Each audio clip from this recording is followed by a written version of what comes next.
I'm sure when they finally point a gun to my head, I'm going to be a bit nervous. But all in all, it is what it is. Andrew and Tristan Tate were arrested by Romanian police and detained for 24 hours. A controversial social media influencer, Andrew Tate. No, we're very innocent men, and in time everybody's going to see that, and we're very excited to finish this judicial process as we are now. And we all live one life, try to make your mark on the world and make people understand how and why you think, and try and be a positive influence and have children, and I've done all of those things. My mother and father broke up when I was 10. We moved to England. How did that affect you? I'm carrying boxes of fish in a fish market at 7 in the morning for $40 a day. I'm not a rich guy. I'm just a poor guy with lots of money. People who misunderstand me have deliberately misunderstood me because they want to try and tear down my character. My soul is not for sale, neither are my principles. I ask your thoughts on President Biden. You're certainly trying to get me killed. What are your thoughts on the upcoming election, President Donald Trump? Putin nailed it. It's the last hope for the West. If President Tate was in office, as crazy that sounds, I think the world will be a dramatically different place in 20 years. you getting thrown in jail. I was put in the same cell as Tristan. We were put together so they could bug the cell. I had prepared for it the best I could. I wasn't ready for the level of Matrix attack I was subject to. Making money is very important when you fight a war. Recurring revenue. Hundreds of thousands of students. Did Andrew Tate ever try monogamy? Where else have people who have inspired millions who spoke against authority ever ended up besides jail or dead? The Matrix is calling. Time's up. Hi, my name is Andrew Tate. I went from a single mother household to a kickboxing world champion, to thrown in a Romanian jail cell, to trying to help you all escape the Matrix, and I am one of the passionate few.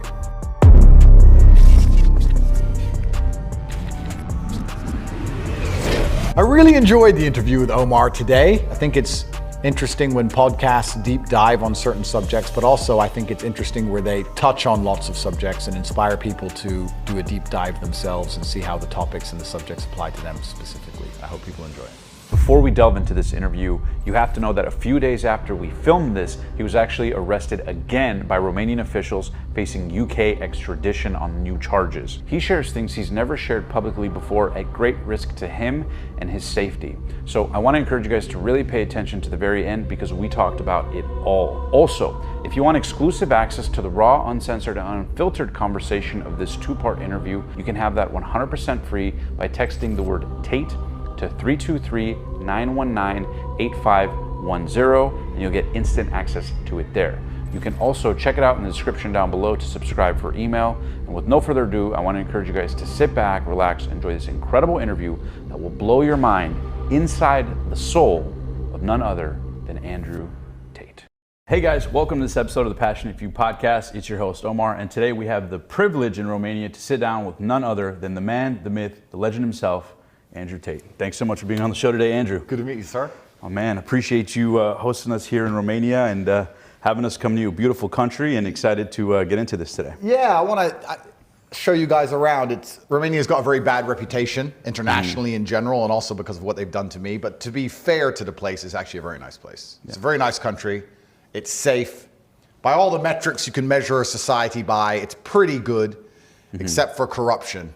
But then, you know, we've just started the podcast, so I don't want to start off too strong and start screaming at the camera that America's the most corrupt nation on earth, and so I'm going to calm down a little bit. Yeah. But yeah, it's a good place. Well, speaking of America, we actually know that you're a big fan of Airheads, so we actually brought you some from the States. Thank you very much. I wanted to ask you, why Airheads? You know, I've always loved these as a child, and then when I left America, I think I was 11 or 10. I missed them. They didn't exist in England. And I've never really had them since. And now I keep getting given Airheads. I'm going to end up fat. My entire, my physique, which I've worked on my whole life, is going to be disappeared because they're so addictive. It's kind of interesting. You just said, I know you're a fan of Airheads. I know this is going to get me in a lot of trouble, but I'm going to say it anyway. That reminded me instantly. It made me think of a bunch of jokes about bimbo women. Yeah, I know. And I thought, thinking, what do I say them? My brain was running quickly. You said, I know you're a fan of Airheads. And I thought about 30 jokes going, jail, that put me in jail, that put me in jail, that put me in jail. Allowed me to just take the candy. Before we get into it, we'll talk about a lot of what's going on. Obviously, not just what you've been going through with the Matrix. Yeah. But before we get into that, for people who may have not heard the origin story, talk to me a little about where you grew up. Yeah. I know you grew up in Washington, D.C. Yeah. But talk to me about young Andrew before you became literally the most viral person on earth.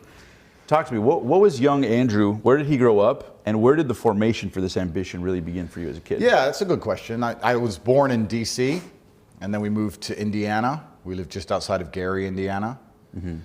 And my father was a professional chess player, and I understood I had to work hard and I had a duty to my last name. And from as young as I can remember, I was told, no, you have to be exceptional because your last name is Tate. It was very clear to me. It was never any other type of life that was laid out for me.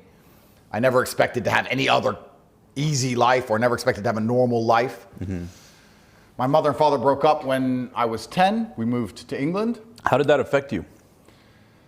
Yeah, I think that's probably one of the reasons, if I had to self-analyze, when I moved from America to England, obviously you start all over again, you go to a new school, you have to make new friends, and back then, I don't know how long ago that was, 20-something years, whatever.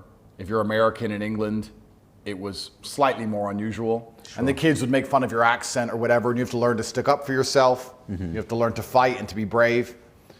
And if I had to be a psychotherapist, if I believed in these things and had to analyze my past as to why I am the way I am, I think the fact that at a fairly young age, I was ostracized and forced to defend myself and forced to stick up for myself and was happy to have a different point of view because I knew nobody could pick on me. That probably has something to do with the reason I am the person I am, if I had to analyze it. So you got me thinking now, maybe that's a good thing. Maybe I need to take all my kids and pluck them and just drag them out of school and drop them in Mongolia somewhere. Yeah. And see how that... Was it something like a series of events? Because I can relate to that, where you feel like an outcast. You don't quite feel at home here. You don't quite feel at home with this group. So it teaches you to kind of stick up for yourself and fight for yourself. I think it was just my brother and I. We turned up. Everyone said, haha, you're weird American kids. We said, yeah, we are. Say something to our face. And they wouldn't. And that was it. And it just became us two.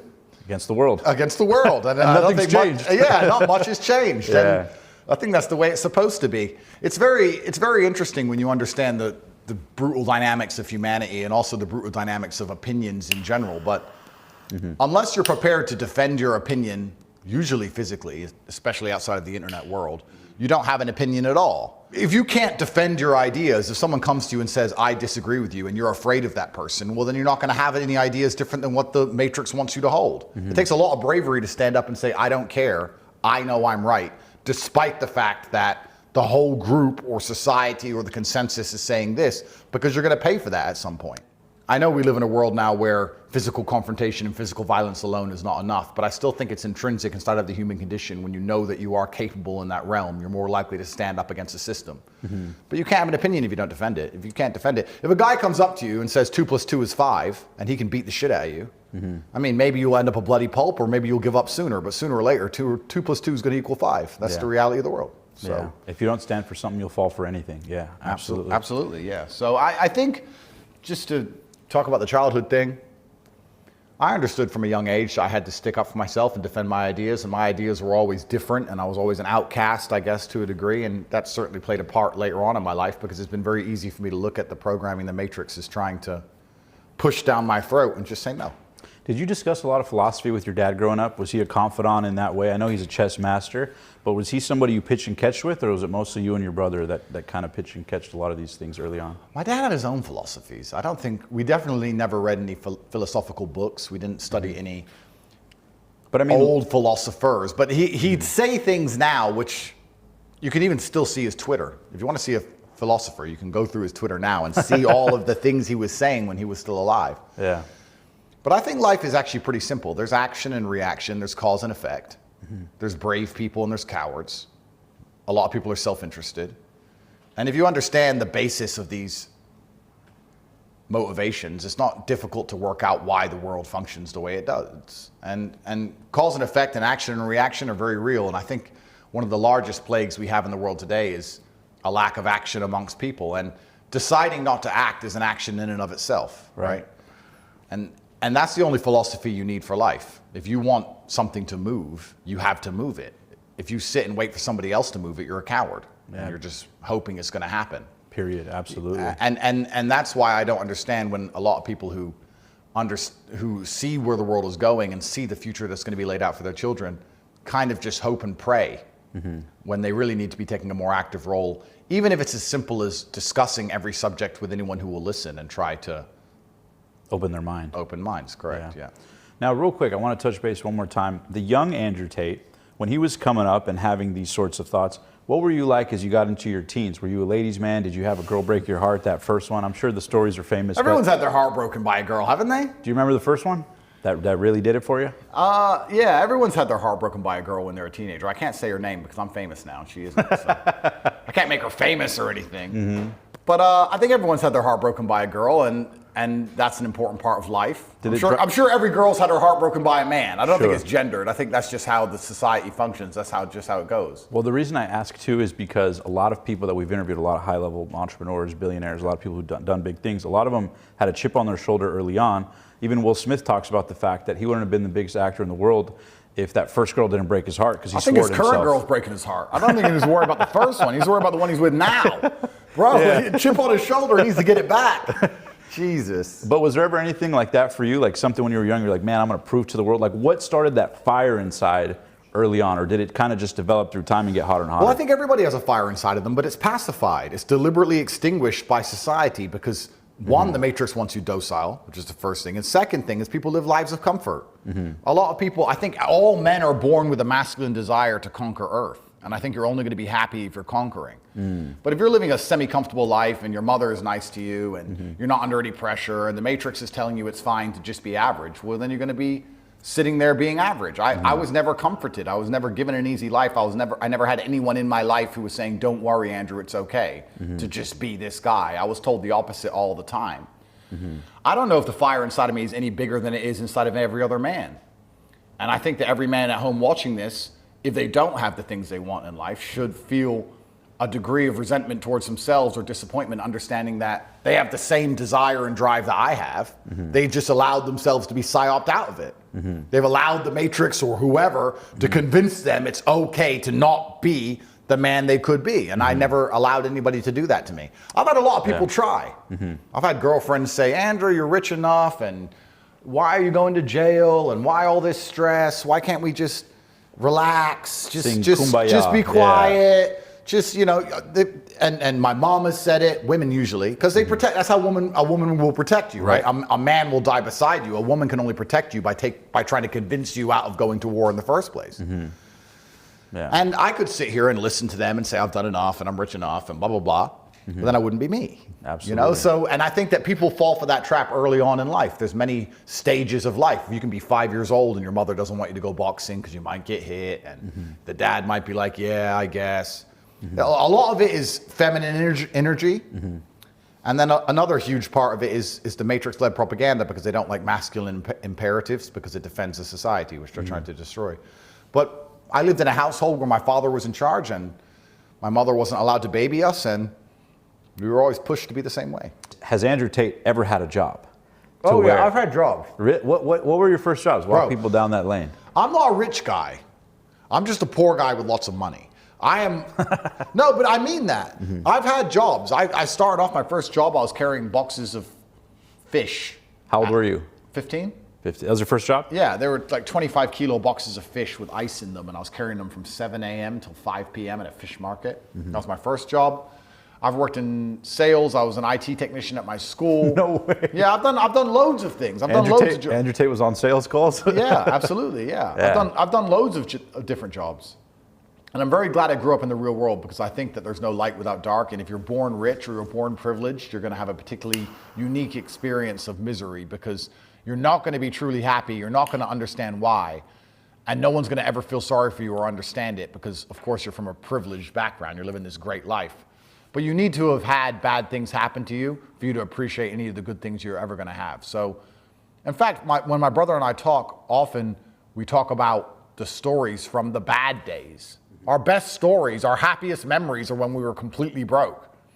It's kind of funny how the good old days are constantly being lived and you don't appreciate them till afterwards. But yeah, I've worked a bunch of normal jobs. I've lived a very normal life until I reached the highest echelon of finances. And I guess that's where you learn all the lessons on the way, where you start from a single mother household on government housing all the way to the top, to having companies worth billions of dollars. And you pass through all the different stages along the way. And you see all the different attitudes of the people as you go through it. What were some of the other jobs, if you don't mind me asking, that you had? You fish, sales? So yeah, I worked in the fish market for a while, which was fun, but it was very physically intensive, and I was training at the time. I wanted to become a kickboxing world champion, so I decided to get an easier job. I got a job as an IT technician at my own school, at my old school. I was 17 then. You went to college? No, I did go to college. I went to college in England, but I'm not sure how it matches up with the American educational system. So Sure. I finished high school at 16. I went to college 17 and 18. When I was 18 and I finished college, I went back to my old high school and worked as an IT technician, but I got fired for sleeping with one of the students. Was she hot? She's very hot. She was 16, I was 18, I got fired. And then I got fired from there, and then I went and got a sales job. How did sales sharpen you? Because one of the common denominators of some of the most successful people in the world has always been sales. I did door-to-door sales. Yep. I used to work selling solar. I later worked at Tesla. And it was always in sales, and it sharpens you to a whole new level. How did sales affect you? I think the best salespeople in the world are double glazing salesmen. What is that? Windows double glazing salesmen. Why is that? I think that must be the hardest sales job. Because if you sell cars, for example, somebody turns up on the car lot, and they've turned up at the Audi dealership because they have a degree of respect for the Audi brand, and they maybe want an Audi, and you have to convince them it's better than the BMW and make sure they can afford it and sell them the Audi. Okay, fine. But if you're going to sell somebody windows, they don't have any, they already have windows in their house. You're not turning up to some crack den with no windows. So firstly, you have to make them want the windows. Right. That's the first thing you have to do. You unsolicitedly knock on someone's door and say, I'm here to give you windows. And they're gonna say, I have windows, I don't want windows. And then you're gonna sit there and convince them that they need windows. And then once you've convinced them of that, you have to convince them to choose you over all your competitors and spend thousands and thousands of dollars, $20,000 or $30,000 replacing plastic and glass that they already had in their walls. I think that'd be a very hard job to do. And I think that would make you a very good salesman. But life is sales in general, right? You have to be able to make people understand the way you think. And I think that's all sales effectively is. It's having thoughts and being able to project them in a way that people follow them logically and want to agree with you or are inclined to agree with you at the end. So I think life is sales. Getting a girl to fall in love with you to a degree is sales. And convincing a judge you're innocent is sales. And it builds tremendous character and resilience. We have to yeah. get used to being rejected. Yeah, hundreds and hundreds of times over. Yeah, it builds character. And it's amazing how if you start a sales job and you're rejected at the beginning, it's such a big deal, but after a while, the rejection just doesn't sting anymore. Yeah. Which perhaps answers back earlier when we were talking about my confidence to sit here and say things that get me in trouble. It just doesn't sting anymore.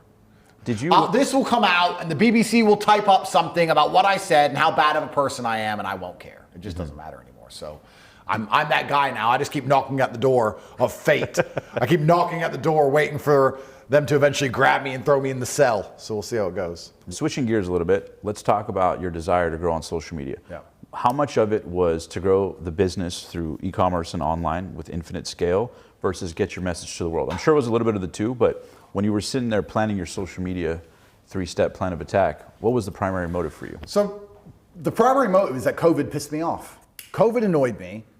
I lost faith in humanity during COVID. I couldn't stand people anymore. I decided to become as well known as possible deliberately so that I could get canceled, so that I could drive traffic to my own social networks, because I kept getting banned everywhere. I've lost like 12 Twitter accounts. I lost my YouTube. I was banned on everything. And then, of course, making money is very important when you fight a war, and having traffic driven to my e-commerce products or my Hustlers University is good because it allows me to fund myself in the war. But I was already rich. I already had a lot of money. And the reason my school exists isn't for me to make money. That's not why it exists. It's interesting now you've asked me this question. It's an amalgamation of lots of different ideas, but I always had the intention of getting a network of people who understood how the world really worked and a place where you could truly speak freely. And then I wanted those people to be as powerful as possible. I don't want the people who understand how the world works to be brokies. I want them to be rich because that allows them to fight against the matrix and have some kind of influence. You don't want a whole bunch of people broke working wagey jobs. They can't do very much unless you want to have a violent revolution. You want people who earn money online or geographically free or have large platforms or can speak aloud, who aren't afraid of being canceled to fight an information war. So we ended up with this amalgamation of building my own social network and then me trying to teach those people to make money and me being able to speak freely inside of the network. And that's kind of where the whole university came together and formed into its current state. I think we have over 200,000 members now, so we're very large. How important do you think it is for people to make money online with e-commerce? Hey guys, we'll get right back to this video in a sec, but first, I have a quick question for you. Given that the e-commerce industry is growing by the trillions year over year, have you ever dreamed of running your own e-commerce business like many of the guests we've interviewed on the show? But maybe you felt overwhelmed about where to begin? Lucky for you, today's sponsor, Zendrop, solves this exact problem. You see, with Zendrop, you simply select high-quality products, add them to your store, and they handle shipping and fulfillment while you make the profit. No more guessing games on product sourcing or dealing with inventory hassles. Zendrop's platform is designed with you in mind, making it incredibly simple to launch and scale your dropshipping business in a one-stop shop. Plus, they're offering an exclusive deal. Sign up today through our link below and their team will personally craft your very own store to kickstart your e-commerce journey. They even have weekly coaching calls to answer all of your questions and help you get up and running in no time. It's truly more than just a platform. It's your e-commerce partner waiting to join you on the path to success. So why wait? It only takes 5 minutes or less to sign up. Simply hit pause, head over to zendrop.com/passion, and let's turn your passion for e-commerce into a thriving online business today. Thank you to Zendrop for sponsoring this video. Now let's get back to the show. I think it's important for people to make money in a way that doesn't allow them to be canceled and controlled. It doesn't have to be e-commerce. It doesn't necessarily have to be online, although that's easier. But the main reason that they're going to control you is because you have to pay your mortgage, and they're going to hit you financially. So if you're working a job and they say take the vaccine, it's very hard for you to say no when you have a family to feed and a mortgage to pay. I would argue that a lot of people begrudgingly took it. I probably think the majority of people begrudgingly took it because they had bills to pay. So if you make money online, sure, it's harder to make you do that. But you don't necessarily have to make money online. You have to make money in a manner in which it's harder for the matrix to force you to do things you don't want to do. So you have freedom and control over your own and freedom of future. speech, because a lot of people can't say what they think. I want to ask you this, and it's related to the business side of things, switching gear. A lot of our audience, we've interviewed a lot of billion-dollar entrepreneurs, a lot of high-level people. We've had Patrick Bet-David on the show, who I know did a great, wonderful interview with you. He's a mutual good friend. A lot of people wonder about how you built your empire. So I want to get into some of your mindset. Before jail and all this, talk to me a little bit about how you went from 0 to $1 million, million to 10 million, and whatever you're comfortable sharing, just so people can see your mind frame, you know what I mean, like business moves you made early on, just because a lot of our audience is entrepreneurial minded. How did Andrew Tate go from 0 to $1 million, million to 10, that you're comfortable sharing and beyond? Sure. So first thing we're going to do is we're going to address this webcam thing, because everyone asks me about it, and a lot of people conflate my current scenario and the situation I'm in with my old webcam business, even though they're not related at all. Was that your first business? No, I had lots of different businesses. I did lots of different things. I can give some general lessons, Sure, which I think perhaps are better, and we can talk about general entrepreneurship. But I want to address the webcam thing quickly, because a lot of people think that was how I made all of my money, and that's not true at all. You make money by being perspicacious and indefatigable, and you have to find disruptive industries to a degree. You have to be in before everybody else. And I was involved in the webcam business long before it was mainstream and everybody else was doing it, which is why it was lucrative for me. I am from the streets. I'm from the ghetto, effectively. I'm from a very bad area of England. I grew up in a single mother household, and everyone around me was dealing drugs and killing each other and stabbing and breaking into houses and stealing cars, and all I did was drive traffic to web pages. And I did what I had to do to get out. And now, based on my Islamic reversion, I'm not particularly proud of it, but it's one of those things, and you learn lessons along the way. And I know I haven't done bad to anybody. I don't know I shouldn't have to be sorry for it, because the people around me were doing far worse. It's like Jay-Z sold crack. Nobody gives him a hard time. Yeah. It's crazy. So that was one of the ways I made money. Was that the first million? No. Was that the first million? I think I made $1 million before that, but turnover, and certainly not profit. But the first $1 million in profit, the $1 million I had in my bank, probably came a little bit after that. But it's amazing, I guess the overview lessons I'm going to give. It's actually amazing how general business strategy can apply to anything. It doesn't matter if you're running a webcam business, it doesn't matter if you're running a car wash. If you understand the realities of how money moves and you understand the realities of business, you're always going to be successful. And you need to be able to apply yourself and work hard and all these things, the basic cliches that everybody understands. Yeah. But I think in the world today, a lot of business has changed. And I'll be honest with you, I actually think we're entering a brand new stage of how money is generated. And I think that all of the old models of how money is generated are going to fall to the wayside pretty quickly. Such as? I even think social media is going to have to change. And I'm going to say this here in case I'm totally wrong, and maybe I'll look like a fool or maybe I'll look like a genius. But up until this point, social media and all these large companies have made money by stealing your information and understanding how you act and operate by spying on you and then selling advertising. Yeah. And I feel like the advertising model is even starting to die. I feel like people who are most successful now using social media are doing it by garnering attention virally. So they're getting free advertising effectively. Right. And the old model of just pure advertising campaigns doesn't work anymore. And as AI comes into play and as video content can be created from anywhere, as people decide to create their own realities and their own video games and their own movies they want to watch as opposed to watching anyone else's, I don't know if anyone's going to be sitting there consuming these adverts like before or even responding to them. I don't know who even responds to adverts on Google or YouTube or any of these things anymore like they used to. I just think the whole advertising model as a whole is going to fall. And they're going to have to find a brand new way to monetize. I do believe it's an attention economy we live in. I think you need to garner attention and find a way to monetize it off the back of it. But I don't think that the traditional advertising model of these social media companies is going to continue for a very long time. I think it's starting to fail. And the reason I say that is I know a lot of people who run advertising campaigns now on Google and YouTube and these things, and the returns they talk about compared to somebody who lives true to themselves and has attention garnered via virality are minuscule. And I don't think that the advertising model is going to continue to work for a very long time. To make money in the world today, you need to prove brutal competence and you need to find a USP, which has always been the case. You need to find a way to garner attention, which has always been the case. I feel like... When you say USP, you mean unique selling proposition? You need a USP, yeah, you need a unique selling proposition. But we're entering a very interesting stage, and the reason I'm talking about this specifically is inside of my school, Hustlers University, we teach artificial intelligence, and I think AI is going to come and wreck the majority of people in the next 10 to 15 years, maximum, maybe even 3 to 4 years if you're not implementing it in your business now. Crypto was a disruptive industry, and crypto was a play where if you believed in cryptocurrency early enough, you could have become monumentally wealthy. But I think the proposition of believing in cryptocurrency would have been a hard leap for most people to make. If you talked about Bitcoin early on, it would have been like, okay, internet, magic money, that's outside of the banks, and it's going to go up, and I'm going to make money. That's hard to believe. Yeah, there's no mental reference for it. There's no mental reference. However, AI is a much easier jump.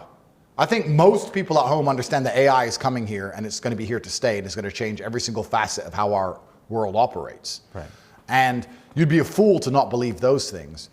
So you need to be in AI early like people got into crypto early. Crypto is a hard decision to make because it's a hard jump to make, but AI is an easy jump. And anyone who's not trying to build AI into their business right now, whether they're a plumber, whether they're a barista, you can name anything. There has to be a way to get artificial intelligence involved in the company you're currently running and learn how artificial intelligence works, because I think that's going to be the future of the people who truly make it and those who don't. And the reason is because they talk about removing the link between your time and your money, because if they're linked, you're going to run out of time and you're never going to be able to get rich if you sell your time for money. Right. But the machines never sleep. And I'm already testing a whole bunch of theories and methods which allow us to use artificial intelligence to make a lot more money than we currently do. And I can give you endless examples of it. I'll give you a very simple example. Let me give you a hypothetical, because I don't want to give away too many of my secrets. I have to be careful what I say. Let's imagine right now I had a sales team. And I had a sales team of 10 men. I would try to build my own version of ChatGPT or my own chatbot, or I'd be trying to make sure that the artificial intelligence mind knows what it needs to know to answer questions, and I would compare it against my lowest salesman, my worst salesman, and see how it does. Because firstly, it's free, effectively. Secondly, it never needs to sleep and never needs holiday pay. And let's say it's only half as effective as my worst salesman. That's fine if you can feed it double the leads. If you can find leads now at low enough cost, you can make more money from a free machine than you can your lowest performing person. Yeah, and deal with the logistical complexity of management. Yeah. Absolutely. So is that worth a try? Yes, because across the next 2 to 3 years, that machine is going to get better exponentially. Is the person who has been working for you for 10 years and is still your lowest salesman ever going to truly get better? Probably not.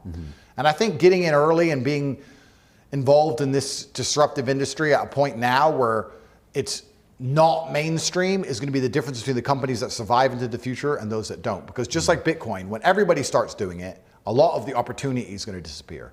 And I think that it doesn't matter what industry you're thinking of getting involved in now or what you're thinking of doing, you should be looking at how you can use AI right now to make as much money as possible. And that's the advice I'm giving to people. And that's what we're teaching inside of our school as well in Hustlers University. Every single campus, we have a specific campus around artificial intelligence, which we teach.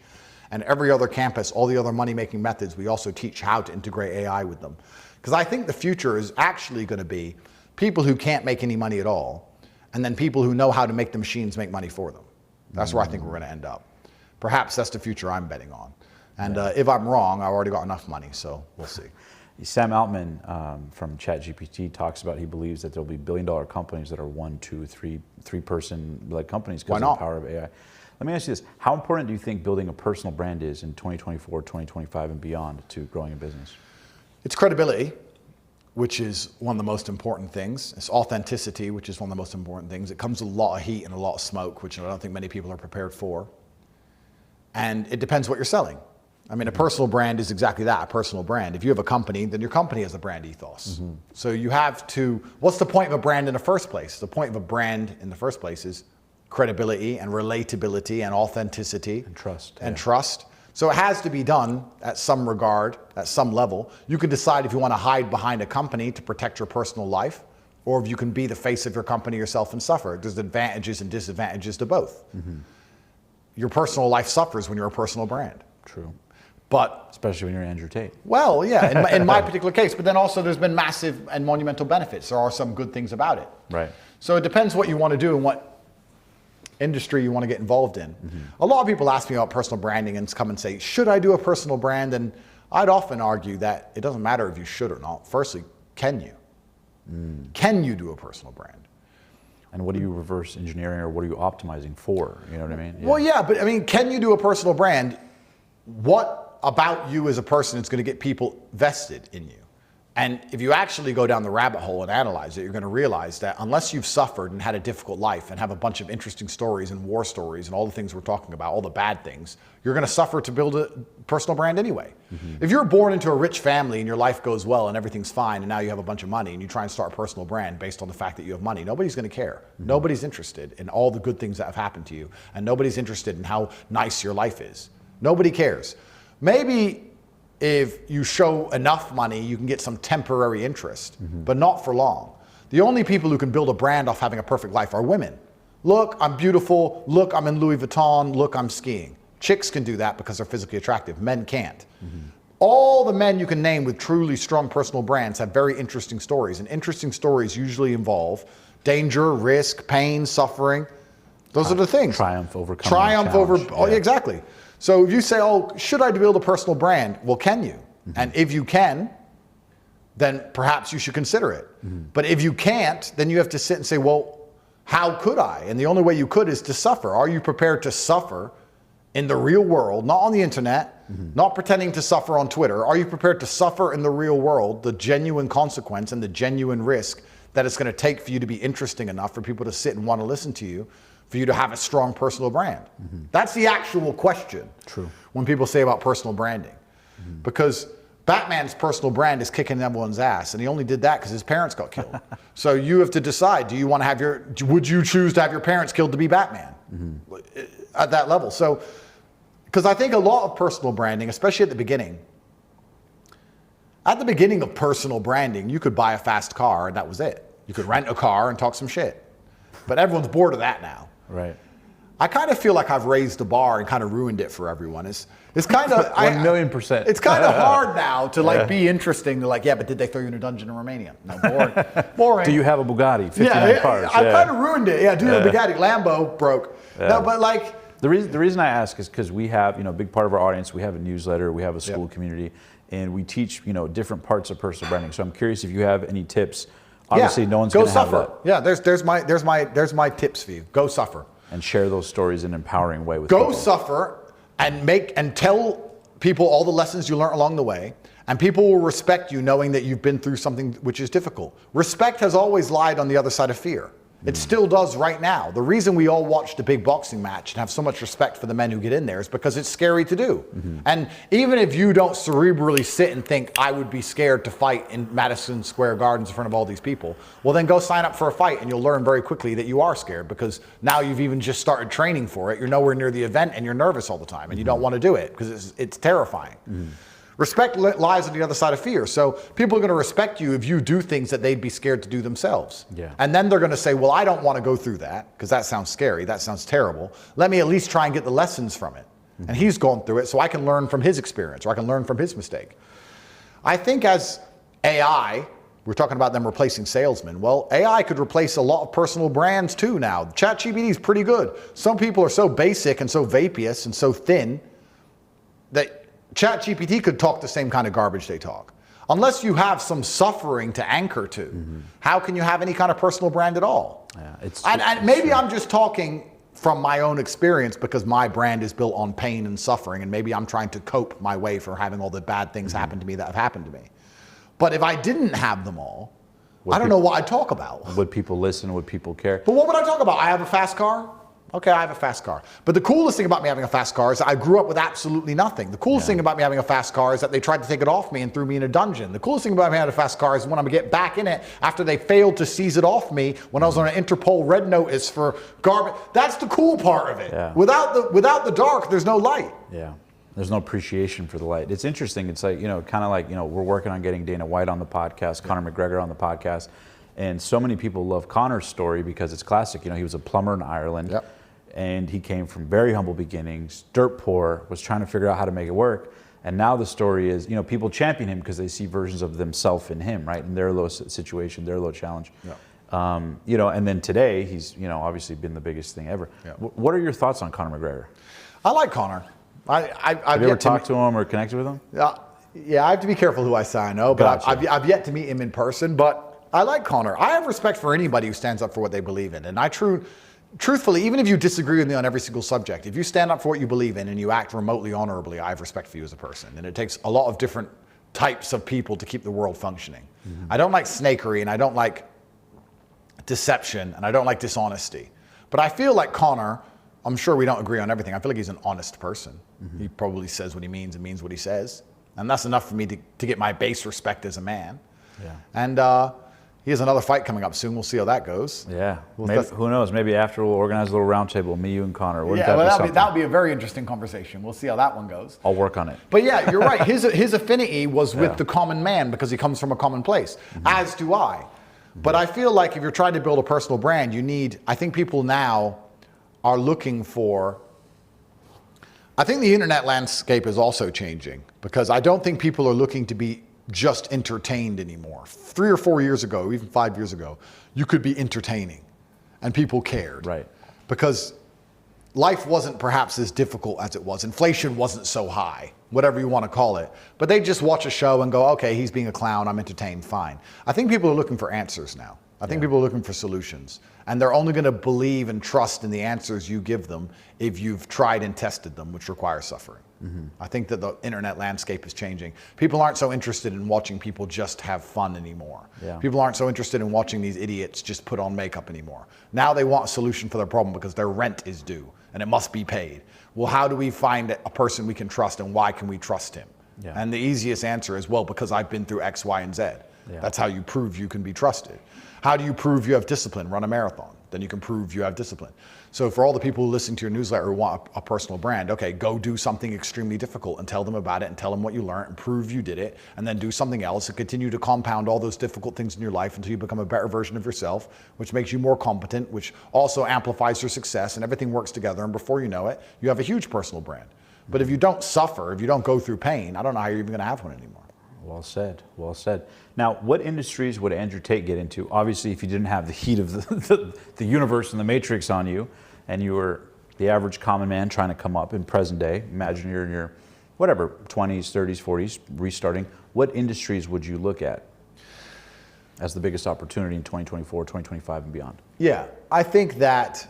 Aside from the double window industry, you're saying, right? Yeah, double glazing. Double glazed window industry, yeah. It's interesting because I feel like a lot of the attention geopolitically is going to be moving towards the global south and the second and third world. And I think a lot of people understand there's always been more opportunity in the second and third world than in the first world, where a lot of things are wrapped up.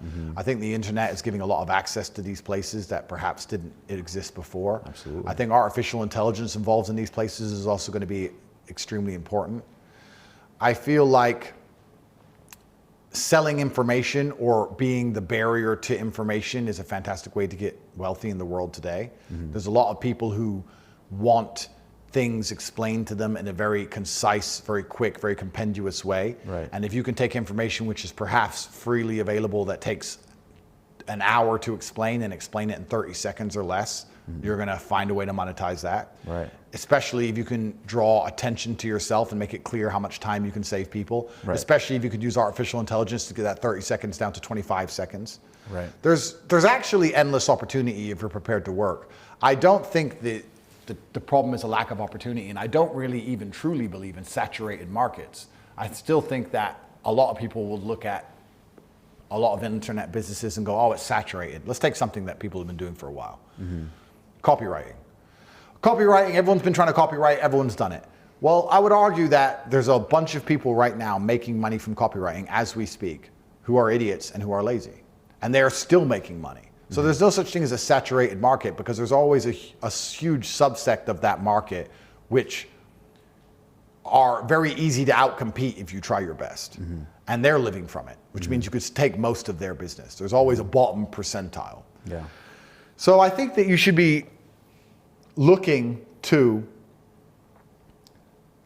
when I say, I've said this on many podcasts before about selling information or garnering attention, but I don't want people to confuse that with being a clown, Sure. which is very different things. I think that if you're prepared to suffer and you're prepared to show that your brand or your personal brand stands up for something, and you have information which people then believe they need, you're going to be very successful in the world today. Yeah.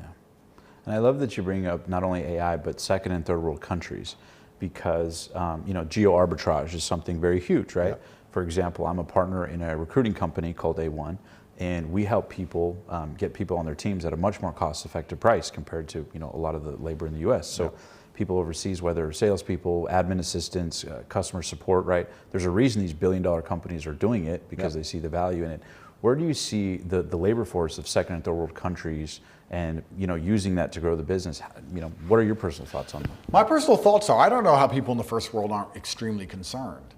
You were being replaced by effectively foreign call centers for a while. That's something that's been going on for a while. And now we have artificial intelligence coming, and most people are so boring and uninteresting, and they have not suffered enough to be unique.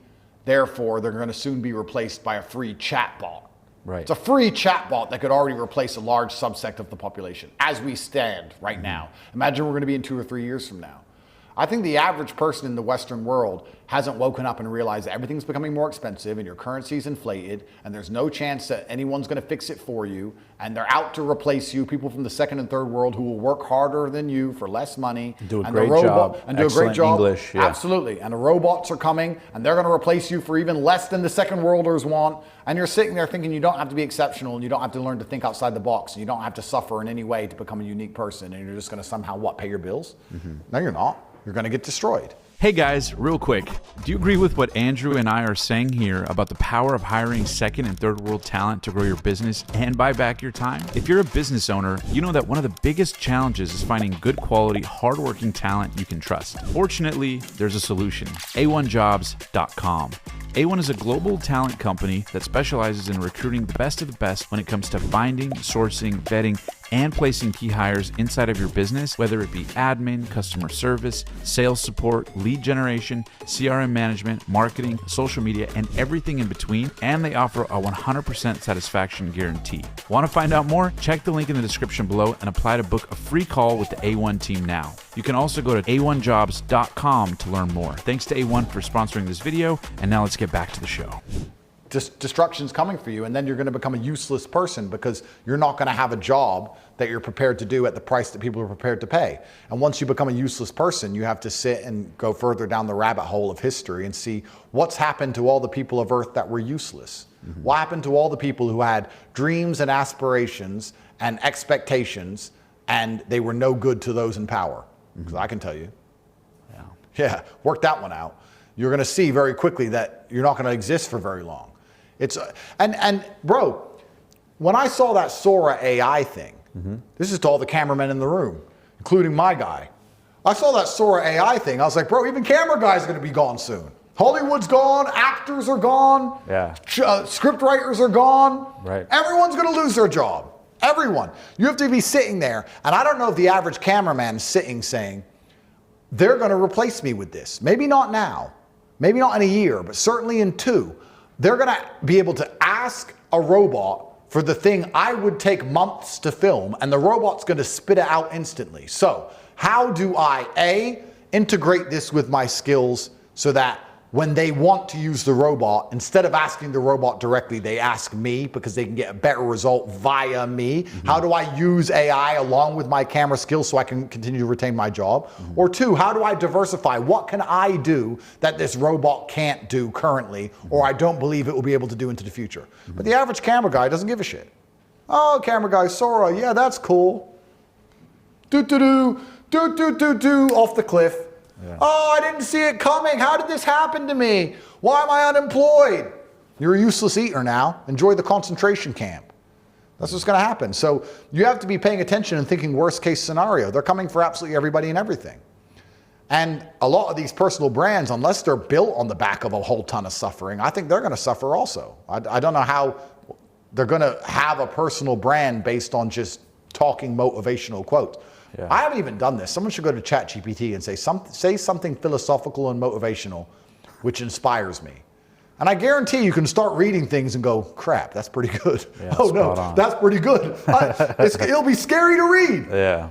It's an inevitable reality that people have to learn. It's an inevitable reality, and I don't think most people are even considering that they're replaceable or going to be replaced. And seeing it early enough to pivot and make it work. Absolutely. It needs to cross your mind. Yeah. The one good thing about something like artificial intelligence is if you position yourself now, if you get in a position where you can use it before other people can, then people will hire you to use it for them. Work with the machines. You don't have to work against them. You can work with them. But firstly, you need to learn how to use it, and we will teach you inside of Hustles University, which you can access. But once again, most people are stupid, lazy, or arrogant. Artificial intelligence is not too hard to use. You can join our school, and we'll teach you exactly how to use it. Only 5% of people will be too stupid to do it. The majority of people are too lazy to do it. They're too lazy to join my school. They'll sit here and listen to this whole podcast, and then I'll say, I have a school which will teach you how to use the machines to print you money. And they're still too lazy to go and learn, and they're going to wonder why they're broke forever. Or they're too arrogant. I don't need the AI. Oh yeah, it's probably something that'll exist and it won't affect me. Good luck, friend. Yeah, no, it's a good point. And I love that you guys make it an affordable price point and people can... It's $49 a month. There's absolutely no excuse at all. The only reason people do not benefit from Hustles University and make enough money to escape the matrix is because they're lazy or arrogant. And you guys have hundreds of thousands of members. Hundreds of thousands of students. Recurring revenue. Recurring revenue. 223,000, I think, this morning. I'll let people do the math. Yeah, That's we're awesome. doing okay. All right, now switching gears a little bit. You know, everyone knows about the famous story of you getting thrown in jail. Yes. Talk to me about that story. Did you see it coming? Were you warned? Or was it just boom, like that, one day everything changes? Talk to me about the day you went to jail. I knew they were going to try and put me in jail for something. I didn't know it was going to be as insane and crazy as it was.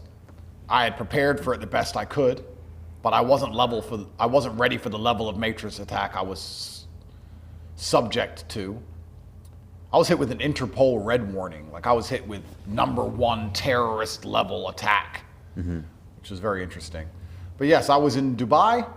Life was relatively good. Life was too good. I said to Tristan, life is too good. Something is going to go wrong. He didn't actually agree with me. When we got to jail, he understood I was right. But we were sitting, I remember, we had this mansion, and we had haggled for this mansion. This mansion was, I think it was $100,000 a week to rent. And we rented it, and then some guy came and offered $150,000, and then we offered $200,000. And in the end, we ended up paying $250,000 a week for this mansion. So $1 million a month. Yeah, so we had this mansion on the Palm, because whoever this other person was trying to get it off us. And My brother, being my brother, had found these, I don't know, 20 girls from God knows where, and they're all in the pool, and we had our staff and our cigars and our shisha and our masseuses and my Bugattis outside, and I bought a McLaren and a Ferrari just because I was bored, and we're in Dubai and everything is going perfectly well. And I said, Tristan, something bad has to happen soon. And he goes, why? I was like, look at this. Look where we are.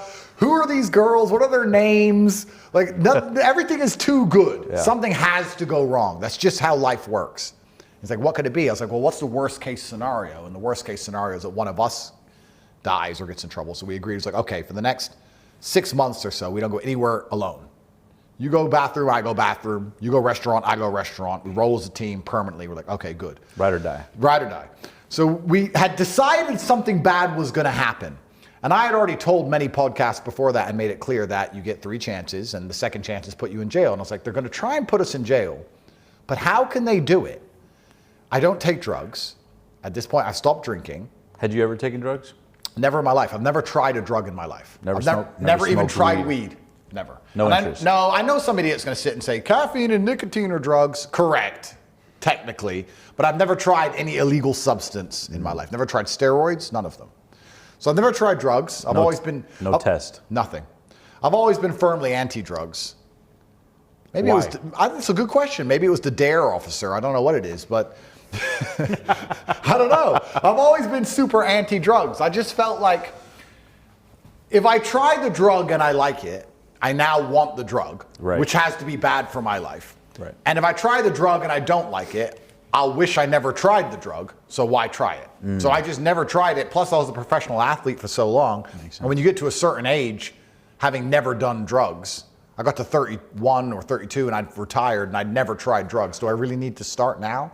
Plus, some of the drugs, speaking as somebody who's a complete layman to these things, I don't know drugs. But some of the drugs look semi-appealing, but some of them really don't. Like cocaine, I look at and I think, okay, if that gives you confidence and makes you feel hyper and happy, I can understand why that's attractive. But everyone I know who's ever done cocaine acted like an idiot, and I didn't want to be an idiot, so I've never been tempted by cocaine. And then MDMA or whatever these other ones are, ketamine or whatever, you just lose your mind and jump up and down and sweat a bunch. That doesn't look fun to me either. Right. Weed is the least appealing of all because people say, oh, but it's only weed. But why would you want a drug that makes you just want to sit and watch TV and eat food? I could do that without drugs. I could be a lazy idiot without drugs just fine. I mean, magic mushrooms, okay, I think anyone with a brain would sit and go, the idea of taking a mushroom and the whole room changing would be kind of cool, but I still refuse to do it. But the drugs that most people take, I don't even understand why they take them. Most people have such terrible choice in life, such terrible choices, that even the drugs they choose to use are crap. I don't get it. Magic mushrooms, enter an alternate reality, fine. But to smoke weed just to eat Popeye's delivery and watch TV, I do not understand. So I've never been tempted by drugs, never did it. So I couldn't understand how they were going to put us in jail, but I knew it was coming. We left London, flew to England. I did Piers Morgan, called him an idiot. Left London. Left London, and I was deciding, do I go from London directly to Dubai, or do I come back here to pack a suitcase? And I flew back to Romania to pack a suitcase. I was here for 8 hours, called Thunberg stupid with the pizza, and then got picked up in the morning. My jet was on the runway, fueled, and the police picked me up about an hour before I was supposed to go to the airport. So they had been intending on arresting me for a while, I understand. What time was it that they came and got you? 5 in the morning. Were you sleeping? I was asleep, and you know, when I have armed security at the house, and when I heard my door being busted, my instant reaction after being woke up, when I heard my door getting busted open, it was like, they've killed my guards. Because I didn't know if it was the police or the other team. Right. And I got my weapon and they bust in the door, and obviously there's a bunch of them, they're all masked up with shotguns, etc. When I first saw the police, it was genuine relief. I thought it could have been I'd rather the police than crazy Albanians. Right. I really thought it might be the other team. So when I first saw the police, I was like, thank God it's you. What do you want? And they're like, oh, get on the ground. I'm like, yeah, I'll get on the ground, whatever. Like, what do you want? Yeah. And then I worked out I was going to jail for human trafficking and all this insanity. And I've told the story a bunch of times, but I don't think I took it that seriously for the first 3 or 4 days. And Tristan was there with you. Tristan was with me. When we first went to jail, we were separate, but during the arresting process, when they were searching our house and stealing all of our stuff and taking our cars and taking all our diamond watches and everything, my brother and I just kept looking at each other like, Like what is going, this is some sort of mistake, but this is garbage, we'll clear it up quickly. Yeah. And we learned obviously that wasn't the case, and they dragged us to jail and they threw us in separate jail cells, and because of the time of year it was just before New Year's, so the translators weren't working, so all the paperwork was in Romanian. I didn't even know why I was in jail. I just knew I was in jail for human trafficking. I didn't know who, I didn't know when, I didn't know anything for almost a whole full week till I found out the true insanity that they had stuck on me. And I knew it was a Matrix attack, but I guess to this day, even now, I'm still kind of impressed how they've managed to construct such a garbage narrative out of me and my brother telling people we know what time to do TikTok to be popular. I mean, that's crazy. But that's how the Matrix operates, right? And they didn't even show you, I believe, correct me if I'm wrong, but I believe the paperwork when you went to jail was like not even in English. Oh, it's all in Romanian. Yeah. So they intentionally did it in a way to minimize your ability to navigate. Well, the truth is this. I don't think most people at home understand, especially if you're a man, that all men are guilty all of the time. Every man in this room is guilty of a sexual crime. Because the sexual crimes are now so subjective and they're so open to interpretation that if you upset the government and they want to attack you, they will put you in jail for one of those crimes because it damages your reputation. And a lot of these crimes are so subjective that it's impossible to even quantify what they are anymore. They can call you emotionally coercive. What does that mean? That means you're nice to a girl so that she does something for you. So if you say, please, baby, can you make me a coffee? You were emotionally coercive. I mean, that's what they could do if they wanted to. Sure. And when you understand that they use the process as a punishment, I say this to people and they say, but they can't put you in jail for asking your wife to make you a coffee. I said, no. They probably won't put you in jail with that, but they will accuse you of being emotionally coercive. They will arrest you. They will put you in the media. They will slander your name. They will make you pay millions of dollars of legal fees. They will make you waste years of your life on bail. And then you get to walk. Oh, great. Lucky you. The damage has been done. The process is the punishment. And any man who's living any type of life now in the world doesn't understand that he's permanently guilty of sexual crimes because all of these things now have been extrapolated to subjectivity, and women are living in a society where they have all the power but no responsibility at all for their own actions, that a woman can go through life and use her own agency to make her own adult decisions, but if she regrets those decisions years later, she can find a man to blame, and that man's going to get wrecked.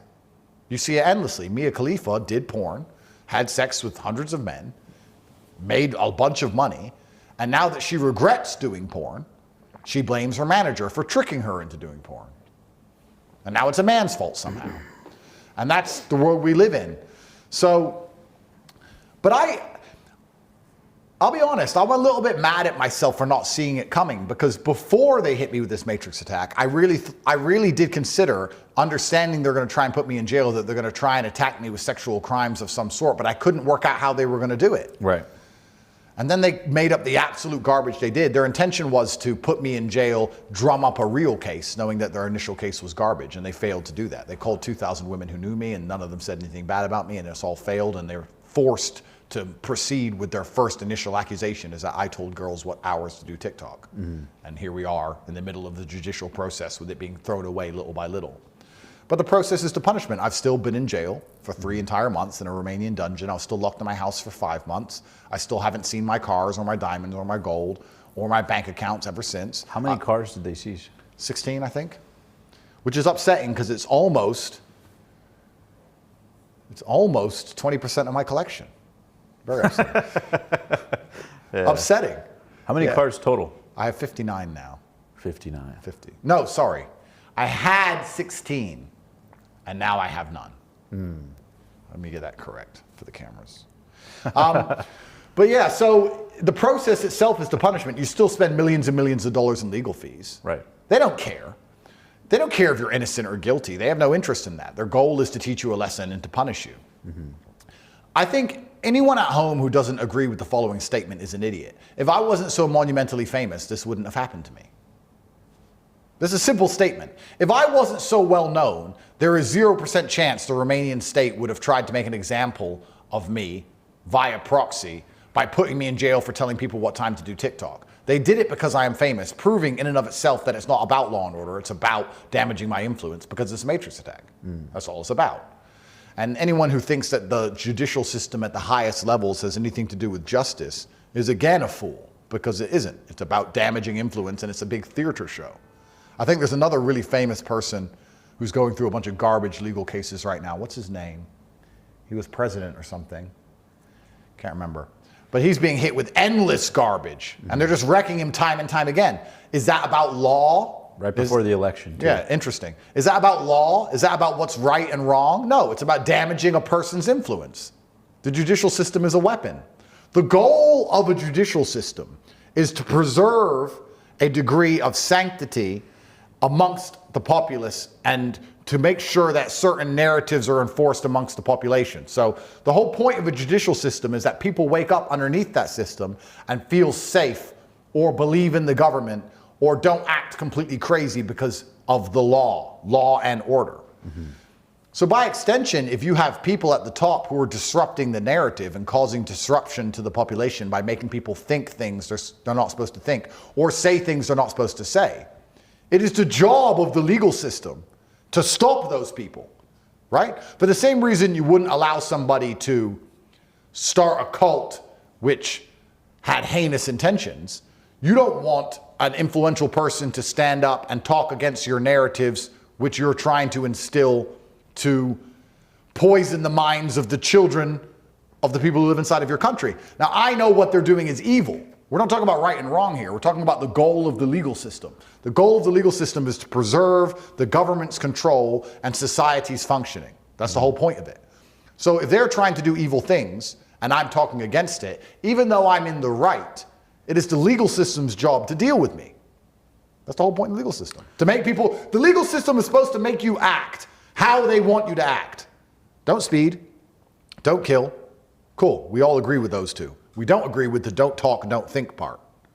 But they want you to do all of it.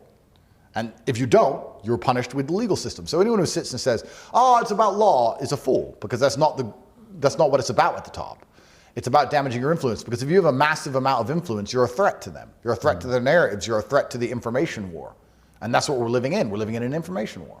So 2 quick questions as it relates to the day you get thrown in prison. Obviously, when the cops bust down the door, it's you and Tristan there. Do you remember the last thing you told Tristan, or the last exchange? It wasn't just me and Tristan. There was also some girls in the house. And they busted in for human trafficking. There's girls in the house, my brother's girlfriend, my girlfriend, whatever, they're in the house with us. They didn't ask the girls how they are. They didn't say, girls, do you need help? They didn't try and take the girls away, nothing. You know the first thing they said to me? Where's the Bugatti? First words they said to me. No way. I swear to God. Because their intention was to make an example of me, and that was symbolic of my success. At the time, the Bugatti was everywhere, so they wanted to put it on a truck and say, ha, we took it off him. If they cared about human trafficking, why didn't they ask the girls how they were? Why did they drag girls from bed and put them in handcuffs by their hair? Why beat a bunch of women up? I thought we're worried about women here. I thought I'm a misogynist and it's human trafficking. Now you got a bunch of women and you're hurting them. Whole thing's garbage. Whole thing's garbage. They knew it was garbage. Everybody knows it's garbage. The intention was pure. The intention was to take all my stuff, make an example of me, put the Bugatti on a trailer, put it all over the news, ha. No one's more powerful than the government. Don't talk against the state. Throw me in jail. Once I'm in jail, call everyone who knows me, drum up a real case, and screw me over. They failed at the last part of that, drum up a real case. Their current case isn't a case. They know it's not a case, and they're forced to see it through now because they couldn't find anything else. Which is also why it's so important that you live pure if you're going to talk against authority, because they're going to come for you. And they're going to come for you for everything you've ever done. Every woman you've ever slept with, every loan you've ever taken, every sniff of cocaine you thought nobody would know about, which is on some CCTV camera you didn't spot. All of it is going to come out. All of it. So next time you're sitting there thinking, I want to have an opinion, but at the same time, I want to do these haram things or do these bad things and no one's going to know. They are going to know. That's why it's so important you live pure. I'm sure they're very, very disappointed that they didn't find the things they were looking for on me. And anyone who attacks me and my character also isn't intelligent enough to understand that I've been examined by multiple federal agencies at the highest possible level for over 3 or 4 years. And what have they found? Me making misogynistic jokes on YouTube? Oh, well, throw me in jail. They didn't find anything weird. They didn't find any pedophilia on my laptop. Didn't find any drugs in my house. Nothing. What did they find? Andrew said women can't park. Oh, well, he should go to jail. And there's people so stupid that they'll buy into that narrative. No one has a brain enough to sit there and go, they've hit this guy. England's tried, America's tried, Romania's now trying. They've gone through his entire life, all of his electronics. They've been spying on him for years. Everything he says, all of it. And what they found is old YouTube videos. That's the open and shut case that I'm a bad guy. I would argue if you were to get most men on the street and go through their lives and find all their deepest, darkest secrets, you'd find a lot worse than what I've done. Maybe not even worse legally, but worse reputationally. Mm-hmm. You'd find him begging for some woman to take him back. You'd find him with a tranny in Thailand. Something weird. What have they found on me? Nothing. And there's still idiots out there who don't understand that. So the legal system's job is to keep society functioning. And if they want society to function with everybody afraid to talk and homosexuals in charge, and you have to sit there and allow them to psyop your kids, well then I am a target of the legal system because I'm against their narratives. I'm a fugitive. I'm a thought criminal. The reason they hate me so much is because my influence is massive. Your ability to talk freely is directly correlated to your insignificance. Mm-hmm. A lot of people sit and say, oh, we live in a free country. You can say what you want. Well, you can because no one listens. Interesting. So we'll start talking large enough for people to listen to you, and you'll realize that you're not allowed to do what you want. And this whole guise of freedom we live under is a scam anyway. None of it's real. You're free to do the unimportant things. Sure, you're free to chop your balls off. Congratulations. But you're not free to keep them. You're not free to keep your balls and stand up for what you believe in and protect your family. You're not free to do that. But you're free to chop them off, which is why they come along and say, oh, look, we're a free society. Mm-hmm. You can chop your balls off. You say, well, I don't want to do that. I want to keep them, thank you very much. I don't want you to try and convince my son to do it either. Then you're going to realize that it's all a scam. We live in a fish tank, and you can swim around, and the walls are glass, so you don't really understand you're in a jail because there's glass walls, and you can see outside of the glass, and you see all this big, beautiful room, and you think everything's fine. But if you try and go too far, you start bumping up against the glass wall. You start to go too far, all of a sudden your banks don't work. All of a sudden you're dangerous for any service provider to allow. I'm banned from Uber. They think I'm going to, get an Uber and convince the driver? Yeah. What am I going to do? Hey, bro, the Matrix. And he's going to tell his next passenger? Like, why would you ban me from Uber? Not that I took Uber anyway. Right. When I got banned from everything, you know the biggest try-hard loser company on earth? Airbnb. I'm going to say it now. Airbnb are losers, here's why. When I was banned, the day they deleted all my banks, they deleted all my things on the same day. So on the same day, I was banned from Gmail, Stripe, Facebook, Instagram, 5 or 6 different banks, Uber, like every app on my phone just started logging out. The same day you got arrested? No, this was actually during my first cancellation. What was the time difference between the money and account cancellation and then being thrown in prison? August is when all of my apps stopped working. August 2023. Yes. Okay. And then I went to Dubai. Okay. And then when I left Dubai, I was arrested and they took all of my physical assets. And how long was that after? I was arrested in December. So you kind of saw the writing on the wall a little bit. I went to Dubai for work and a little play? Yeah, I mean, I have good friends in Dubai and I like the place. Mm-hmm. And I went there for work and I'd just been canceled. So I knew that they weren't happy with me. I didn't expect to get picked up so soon. I thought it would take a year or so or a couple of years. I thought I had more time to prepare for it. But yeah, I mean, it's when they arrested, they took all of my physical assets. But when all of my apps stopped working, when they deleted me off absolutely everything. Actually, can I say this part? We'll save this one. I'll save that story for when I'm no longer in the judicial system. Sure. Part 2. Part 2. We'll do part 2. And that's another thing that's very frustrating for me is there's so much I know I have to be careful what I still say because I'm still at mercy to the Romanian judicial system. But yeah, I did find the Uber thing interesting. And as for the Airbnb thing, so when they deleted me from everything at once, I got an email from Airbnb. The same day I was getting cancellation emails from everyone. Airbnb emailed me, says, sorry, Mr. Tate, because of your views and our community standards and our guidelines on inclusivity and blah, blah, blah, you're no longer welcome to use Airbnb, and they canceled me. And I thought, I don't even have an Airbnb account. So I looked it up and I realized that I was wrong. I did make an Airbnb account 4 years prior and had never stayed in Airbnb ever. Never even stayed in one, never even booked one. Right.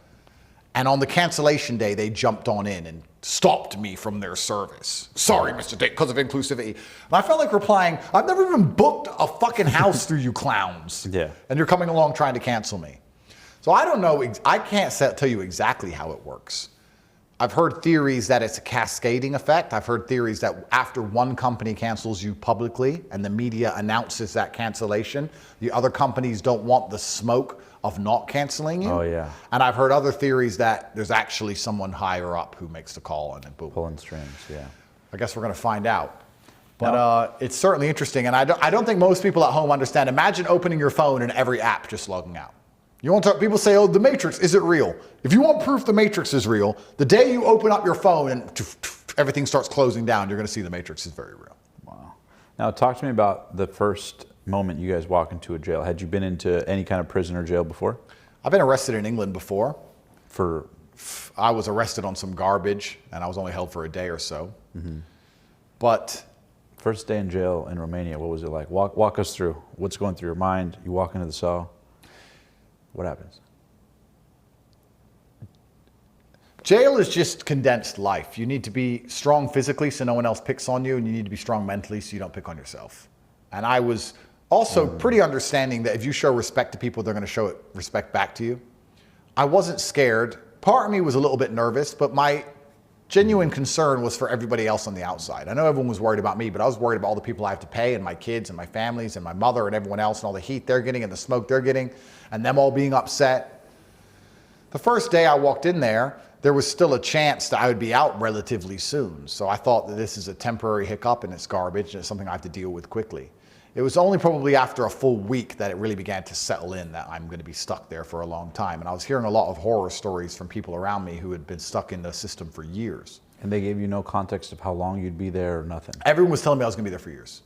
Really? Other guys in my room when I first went in there, all of them had been there for between 1.5 and 4 years without trial. And when you walk in there, is everybody like, holy shit, Andrew Tate's in the house? Or was there not that kind of reaction? They knew who I was, but not really. I think a lot of them, after a lot of time in jail, maybe not in a Western jail, but in a jail in this part of the world, you lose a lot of your, what's the word I'm looking for?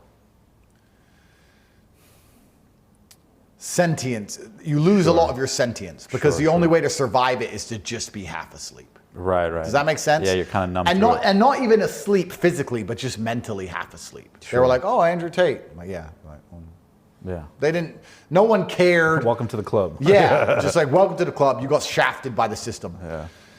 And it's amazing because systems are imperfect because they're run by people and people are fallible. Right. And of course, when you call the police after someone's committed a murder, you want that murderer to go to jail, and the judicial system does its job. Some people who do bad things are in jail, which is what you want. But there's also a bunch of people in jail who are just in jail for some garbage. And of course, the person you're asking why they're there, are you hearing the real version of events? Who knows? Sure. But in every single jail on earth, I would argue there's a percentage of the population who shouldn't be there.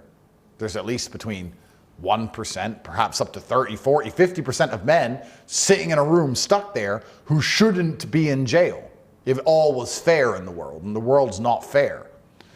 And after I started to realize I might be there for years because a lot of the people in there, some of them, and I won't tell their stories out of respect, were there who had done nothing wrong and they'd been stuck for years. My concerns weren't for me, my concerns were for my empire on the outside because as a man, you have a lot of people who depend on you. What were the conditions like inside there? They were exactly how you'd imagine a Romanian jail to be. I mean, Romania is technically a poor country. If you actually ever visit here, you'll see a lot of fast cars and Lamborghinis and nightclubs and bottles, and there's a big wealth divide. There's a lot of money here. But technically, on paper, in general, it's one of the poorest countries in Europe. How can a politician justify to his constituents that he wants to send money to improve the jail system when they have medical problems with their healthcare system and the roads have holes? They have other issues to fix. The pensions need paying. I don't think they put any money into that jail since it was built. Wow. During communism. And a jail in communism is a dungeon to go and die in. And there's also the starkest reality was that there is no mental health divide between the criminal justice system and the mental health system in poorer countries. It's probably not Romania, it's probably most poor countries. In a poor country, they don't have the money to work out if you are a criminal or if you're mentally ill. You're just not doing what you're supposed to do, and you're a menace to society, so you all go to jail. So there's a huge mental health problem, and I'd argue it's probably like that in a lot of poor countries. Was there multiple people in the cell with you, or were you solo before being Tristan in the cell? So it was, at first, my brother and I were separate. I was in the room with three other men. And my concern initially was to make sure there was going to be no physical confrontation, but I'm pretty good at picking up vibes, and I understood pretty quickly that I'd be okay. Tristan had a semi-different experience. And then after 2 weeks, I was put in the same cell as Tristan. We were put together. And we were put together so they could bug the cell and listen to us. Oh, and you guys, of course, knew that. Yeah, we knew that instantly. You're probably fucking around. But we were, yeah, of course, but we were glad that they put us in there. And I've told my story about Ricky Tan and Rush Hour and how we started talking about all these imaginary crimes. And we did it, one was to upset them, but two, our logic was if we make them feel like they're getting something out of this, they'll keep us in the same room. And it's better. So let's keep alluding to these crime bosses in Hong Kong. And we kept describing the Rush Hour plots. So they're listening in, calling the Hong Kong authorities probably. But I mean, I'll never forget the day they told me I was going to leave jail. I'll never forget that day. I'll never forget that emotion. Well, in there, you know, I know there's a famous question where someone said, you know, Andrew, did you cry in jail? Yeah. And you said? I said, tears ran down my face, but I did not cry. And what did you mean by that? Because it's a unique feeling of frustration. Unless you've ever been in that scenario, you never would have experienced it in your life. You're put in a room, the door is locked, okay. And for the first few days, you're in jail, whatever. But after a couple of weeks, you just look at the door and you're like, how can I not leave this room? Why can't I go outside of this door? It's in all the other scenarios in your life where perhaps you're put in a room, you have to argue with your parents, or you've got a job and you can't finish till a certain time, but you could leave the room. If you actually wanted to walk out, you could walk out. There may be consequences, but you could. Sure. Yeah. But in jail, you actually can't. Yeah. And it's very frustrating. And I think my brother actually did better than me, because my brother, the whole 3 months in jail, didn't make a single phone call. Didn't call anyone once. Didn't care. I was calling people, trying to check on them, making sure that everything was okay. And I thought that would make my life better and everyone else's life better, but it did the opposite, because it made me very concerned. And it's also amazing the difference between men and women, because I'd call like my guys or men who I rely on, or people who I do business with, whatever. And they'd be like, don't worry, we got it. You just worry about you. We got it, we got it, we got it. You'd call the women, and the women in your life obviously have been depending on you while you're free. And they just start getting upset, crying. Oh, but what if you're there for years, and how will I pay for this, or what's going to happen about this, or what if, you know, the kid, and all of their negative emotion. They're not cerebral enough to go, he's using his 20 minutes jail phone call. Yeah. And instead of making him happy, I'm just going to trauma dump him. Mm-hmm. And it's quite a surreal experience to be in a jail cell, counting the cockroaches on the roof, on a broken payphone, trying to convince some girl in the free world that she's going to be okay. You're like, you're playing the other side. You're like, don't worry, it's going to be fine. Yeah. And you're the therapist in the jail, which shows the reality of masculine versus feminine when things get hard anyway. Yeah. But that day I was particularly upset, but it wasn't about me. I never felt sorry for myself at any point. I never looked around at any point and said, oh, this is unfair. I can't believe this happened to me. Even though it is unfair, and even though it is a matrix attack, that's not a paradigm I operate under. I only looked around me and said, I need to get out of here because there's other things I have to do, and I'm worried about everyone else. I really wasn't that concerned.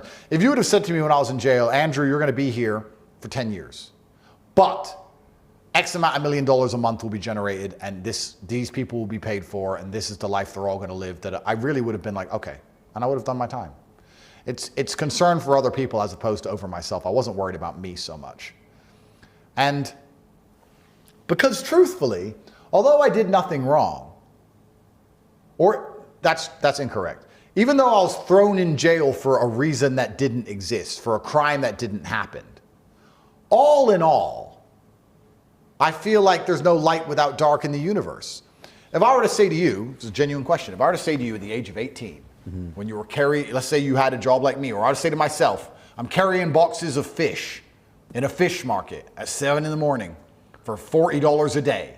And they were to say, Andrew, you're going to become one of the most well-known people on the planet, and you're going to stay in a mansion in Dubai that's $1 million a month, and you're going to have all these beautiful children with all these beautiful women, and you're going to drive a Bugatti and have 59 cars, and you're going to fly on private jets, and you're going to have this big mansion in Romania, and you're going to have all these things. But at some point, they're going to throw you in jail for no reason. I would have signed that piece of paper instantly. I would have taken that contract. Who wouldn't? You have to be a total pussy to not take that deal.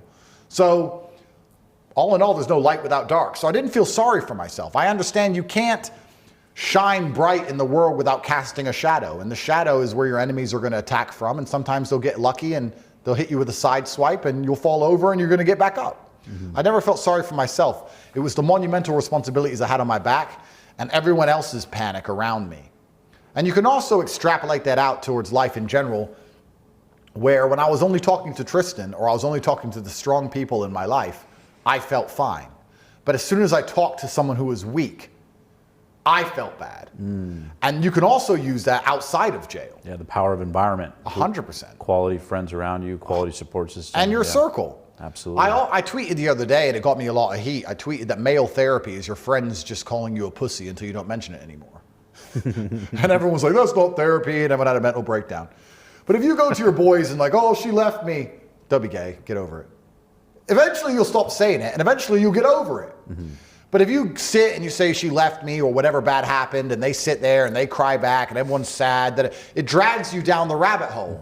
So it's also very important that you create your reality so you're strong as possible. And I believe that your friends in a masculine environment, the primary objective of your friends should be, I like to say to my friends that if I'm with my guys, my enemy feels harmless. My enemy doesn't feel capable when I'm with my team.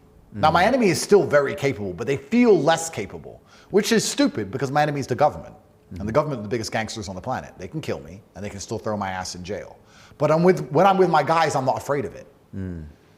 Even now, post-jail, I live with all my best friends. We have this big house, and we live together. And every day we laugh. Are they coming today? Are we going to jail today? Who knows? Jail bag's packed. It's all a big joke. If I was living with just my woman and my kid, I'd be far more nervous and scared.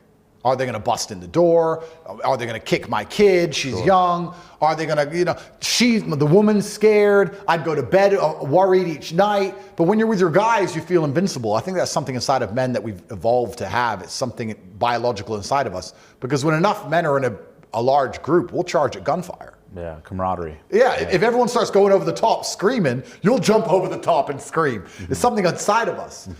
So that was the thing that was interesting about jail. You learn how, I knew I had massive responsibilities in life, and that was no realization to me. But the realization was that even in your most difficult periods of your life, you're still a man, and the people who rely on you are still going to rely on you, and you're still going to have to find a way to perform. And I did it because I was prepared for it, and all the bills were paid, and everything was fine.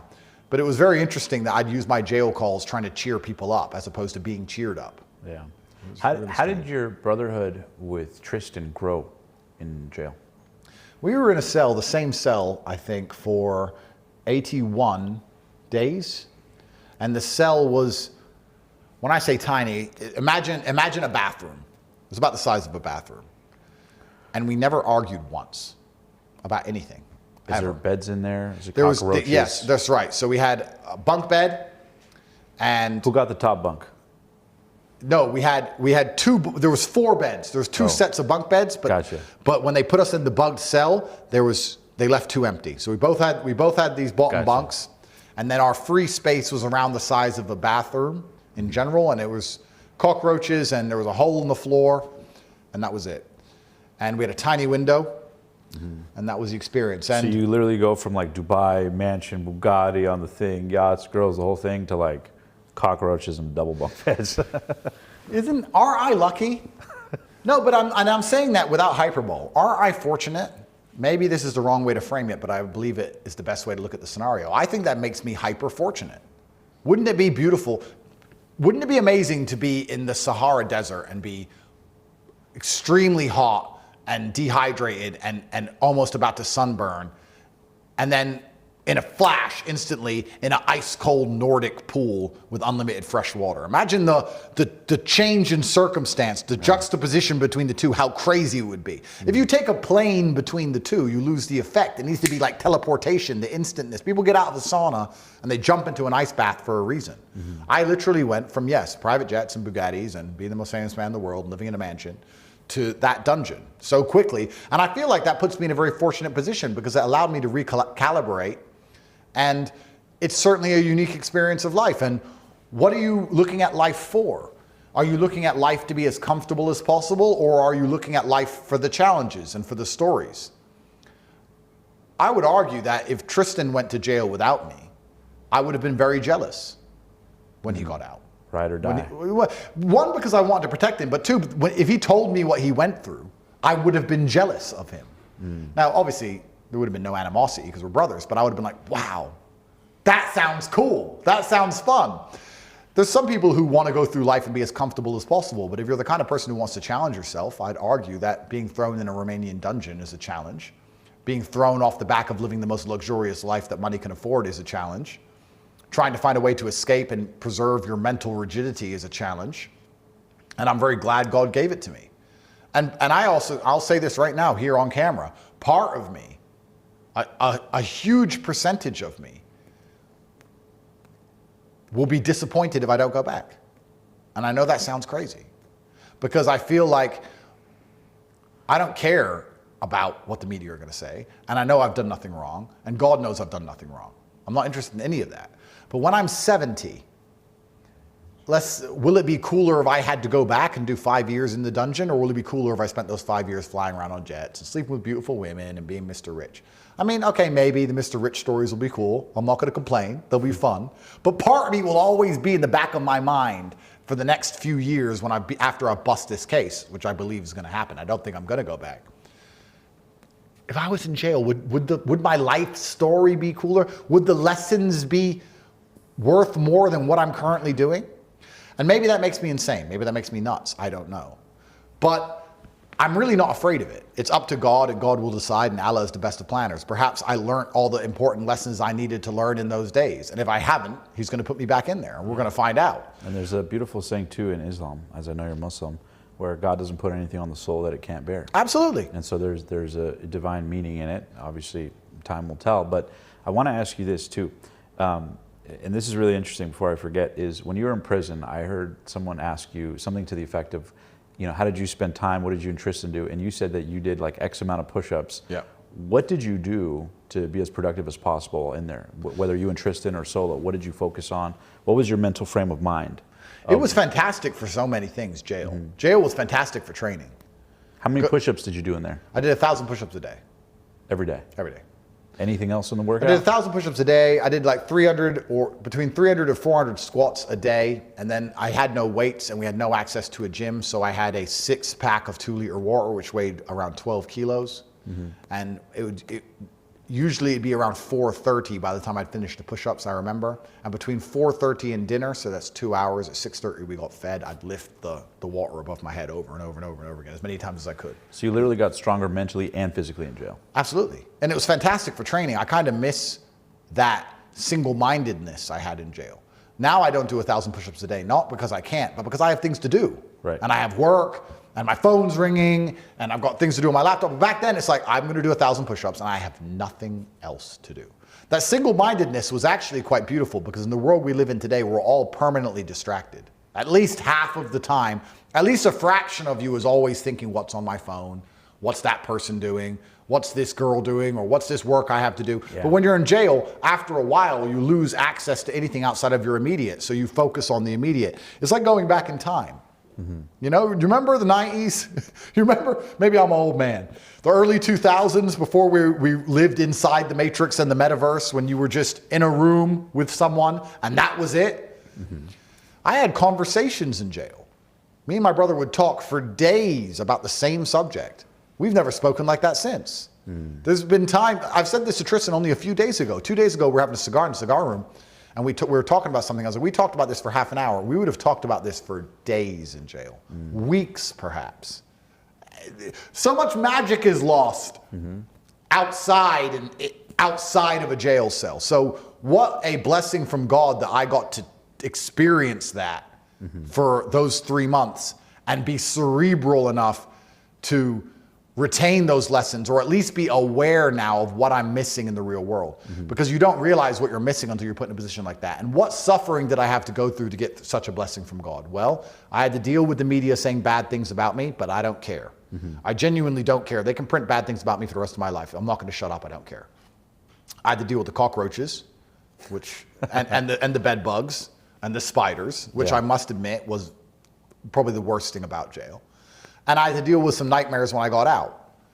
But all in all, and I was saying this to Tristan in jail, we were sitting there, I was saying, we'd often have conversations when we were at our lowest, when we felt particularly depressed. We'd say, let's name things worse than jail. Ooh, friend control. Yeah, because we're supposed to be in a bad situation. The worst of the worst. What's worse than jail? That can happen in everyday life. Well, cancer is worse than jail. A car crash is worse than jail. Getting drafted into a war you don't want to fight in is worse than jail. I argued, we started finding, and over time, we ended up with a huge list of things that everyone suffers from every single day that are worse than a jail cell. Yeah. There's a beautiful quote by Tony Robbins. He talks about nothing in life has any meaning except the meaning that we give it. And so the fact that you guys were giving it an empowering meaning, you own the narrative, it didn't own you. Oh, absolutely. My enemies think they damaged me by putting me in jail. All they've done is make me more powerful and give me a story and give me an experience and make me more aware and acutely interested in ensuring that I am, I wouldn't say present, because I've always understood that I'm, semi-distracted and busy people always are. But I kind of feel like, would I be crazy to call it a health retreat? Like kind of like a mindfulness retreat. Yeah. I went to a mindfulness retreat, and because of the, and we'll say the insects were nature. I went to experience nature in a mindfulness retreat with my best friend and brother, and there was no distractions. They only allowed me to be distracted for 20 minutes every 2 days with the jail phone, and besides that, I had to focus on what I was doing at the time. Lucky me. How did your and I kind of want to go back. How did your faith grow? Your relationship with God. I know that you also, in recent years have reverted back to Islam and being Muslim. When did that occur specifically? And what led to that series of events? Did jail play a role in that? I always had massive respect for Islam, and I'm very careful what I say because I don't want to offend any other religions, because I think that anybody who is living true to God and they believe is the correct religion is somebody who I respect. But I feel like it's the last true religion on earth. In the West, at least, if you look at Christianity, it has no meaning anymore. I don't know how you can be a true person of religious conviction and faith and then call yourself a Christian without feeling not embarrassed, but at least angered. Within the context of not the religion itself, but how it's implemented and how it's, right? They stick up for what they believe in. If you don't stand for something, then you don't believe in anything. If you don't have hard barriers, if you're not prepared to say no to certain things and certain ideas, then you don't believe in anything. Islam is simple. Book says no, haram. Next. Yeah. That's it. Haram, and Christianity is super subjective now. And there are things that everybody knows go against Christian teachings, and they know go against the Bible, but the church and the culture of Christianity, when we were talking about culture earlier, proves how important it is so accepting of everything that they have no firm barriers and they don't believe in anything anymore. And the point of a religion is to have restrictions. That's where the faith comes in. If you can do whatever you want, then it's not a religion, is it? Yeah. And if you'll ignore all the rules of your own holy book, then it's not a religion either. And I just feel like the fact even that Christianity is so openly mocked and Christians don't stand up and defend it is, again, proof that the religion has lost a lot of its power. And I think my respect for Islam is in the very simple fact that they stick up for what they believe in and they mean what they say and they refuse to be mocked. And I don't know, you can apply that from a religious perspective, but you can also apply that from a general perspective of life as a man. I think any man with self-respect doesn't want to be mocked, and he doesn't want his views to be mocked about anything. And if you're going to believe in a religion, you should at least respect it. And I respect their rigidity. And I respect that people treat them in a certain way because their religious convictions are true. We can go down the argument of which religion is true, which religion is right. But I think we could all agree, and even Christians will agree this with me, that it's a sad state of affairs where Christians will allow their prophet or Jesus to be openly mocked and they won't say anything about it or do anything about it and just allow it to happen within Christian nations. I think we can all agree that's sad. And it's beautiful to be part of a religion where you don't have to suffer that embarrassment, truthfully. How did Islam change you personally?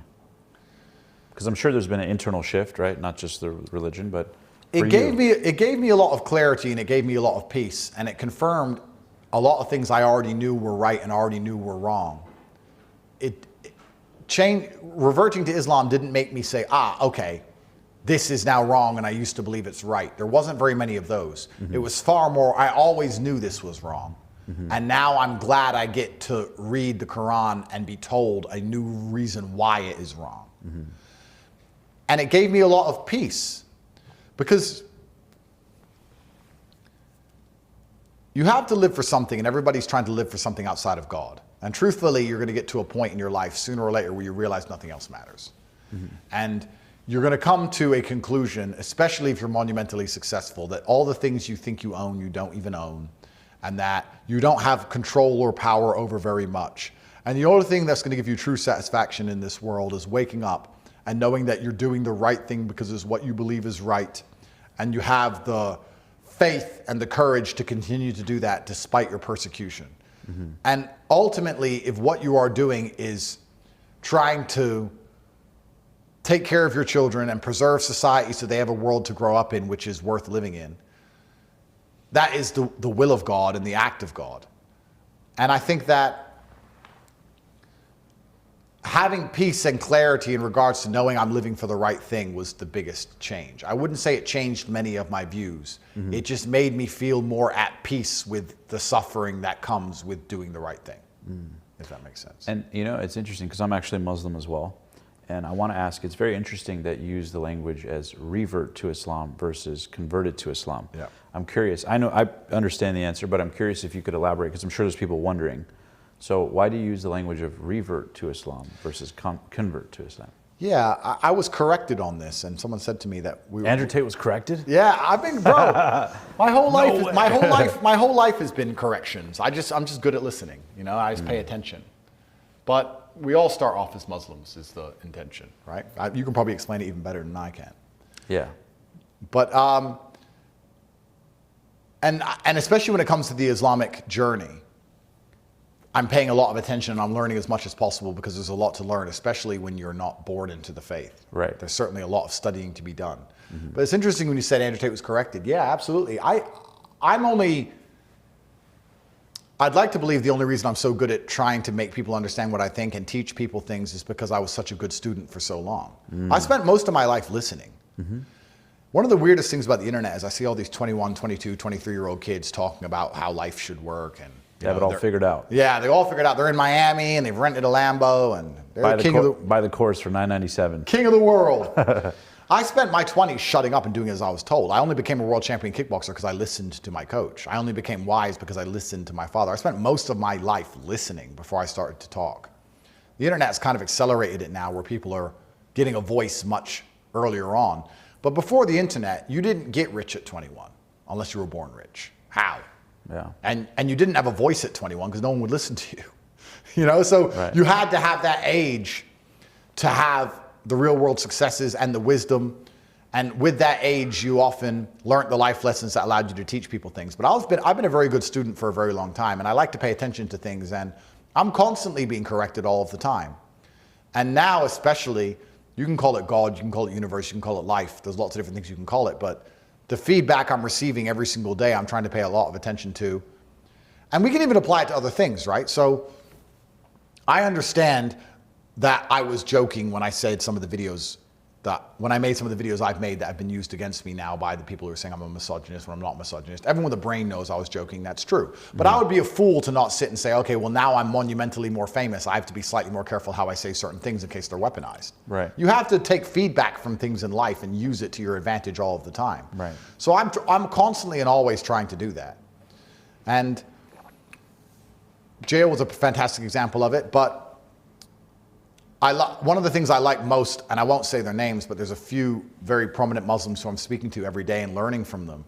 And the lessons in it are so important and so pertinent. And the only reason I believe I'm going to get where I want to get is because I'm a good student and I'm prepared to listen and learn. Mm-hmm.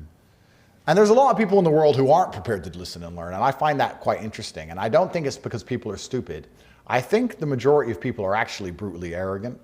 Because I've had a lot of people ask for my advice on different things as well. And when I try and give it to them, they just start arguing with me back. I don't know if you've ever had that. Someone come to me and say, I want to be successful, I want to be rich.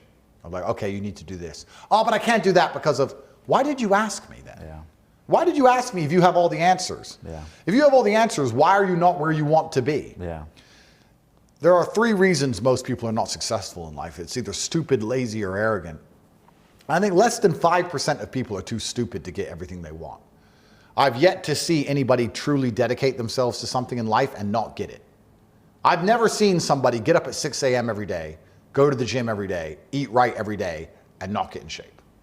Now, I've heard people say they're going to do it and not do it, or say they're doing it and lie, or say, oh, but my thyroid, or every excuse under the sun. But I've yet to see anybody just do it and not get the result they wanted. And it's the same with most things. It's the same with making money. Not many people are too stupid to make money. Not many people, if you were to give them the formula, the blueprint, and say, here, do exactly this, copy it, and do it word for word, would be too stupid to interpret what they must do. But people are too lazy and they are too arrogant. 5% of people are too stupid. The majority of people are not where they want to be, whether it's physical, financial, anything else, mental, spiritual, because they're too lazy or they're too arrogant.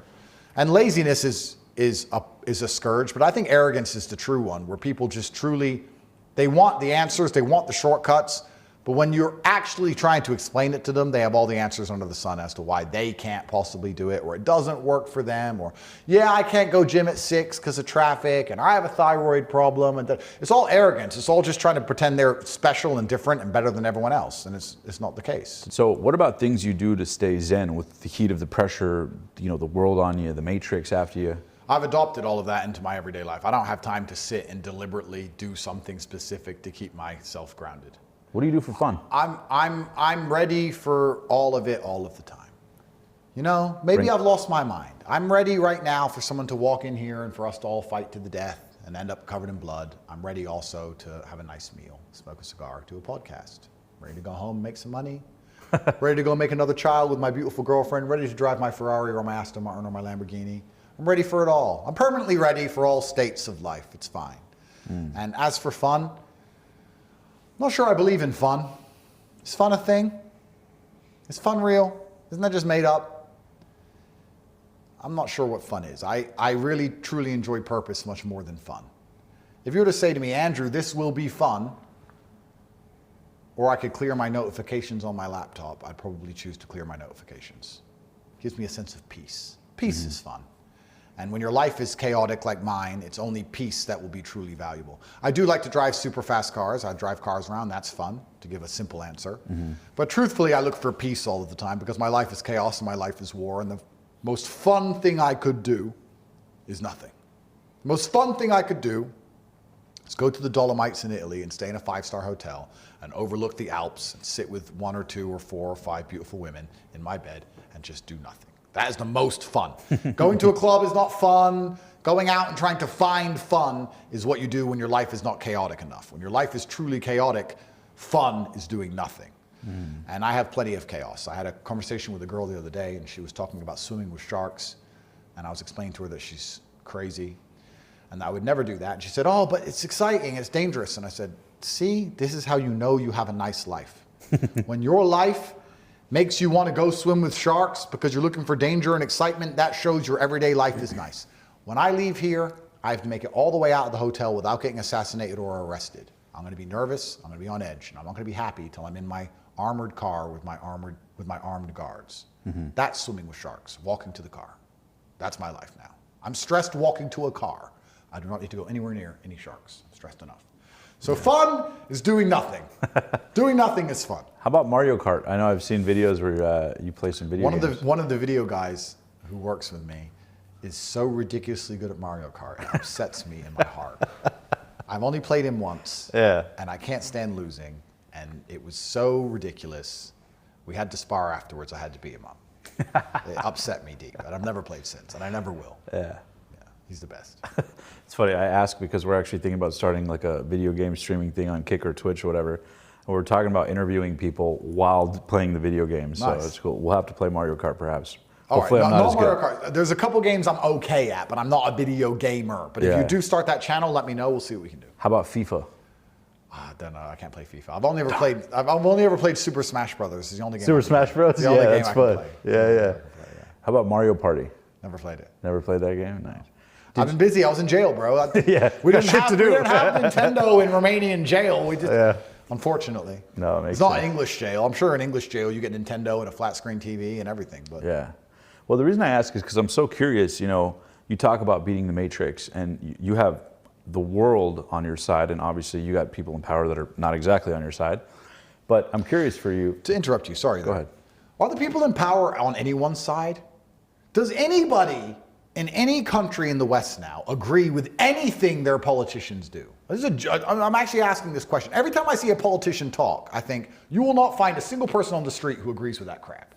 We don't want to bomb these countries.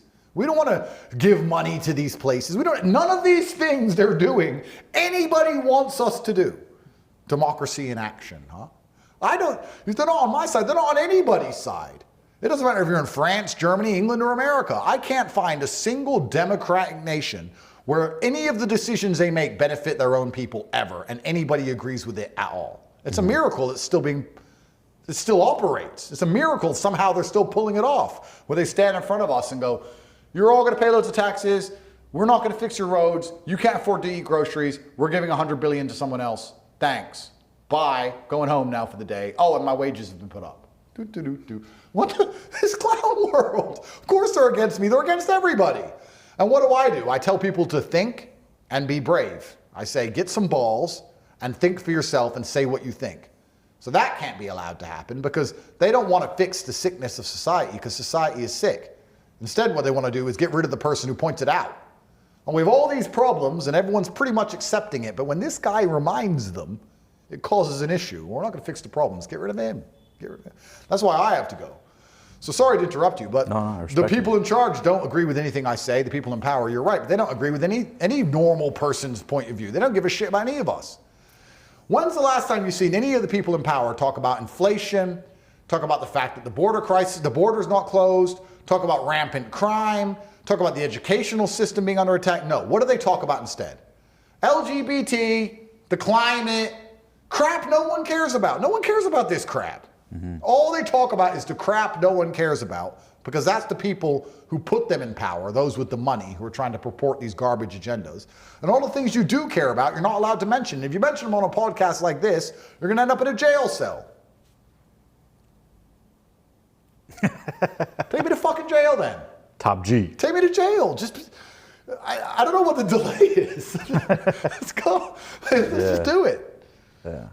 So, but again, I keep kind of harping on that, but it's like I'm so curious how, or maybe you don't even think of it that way in terms of how you see you coming out the other side with the heat waned off, or do you think that's a possibility, or do you think it's going to be like a fight till the death? I think as this war ends, another one will begin. I think that life just morphs from one war to the next.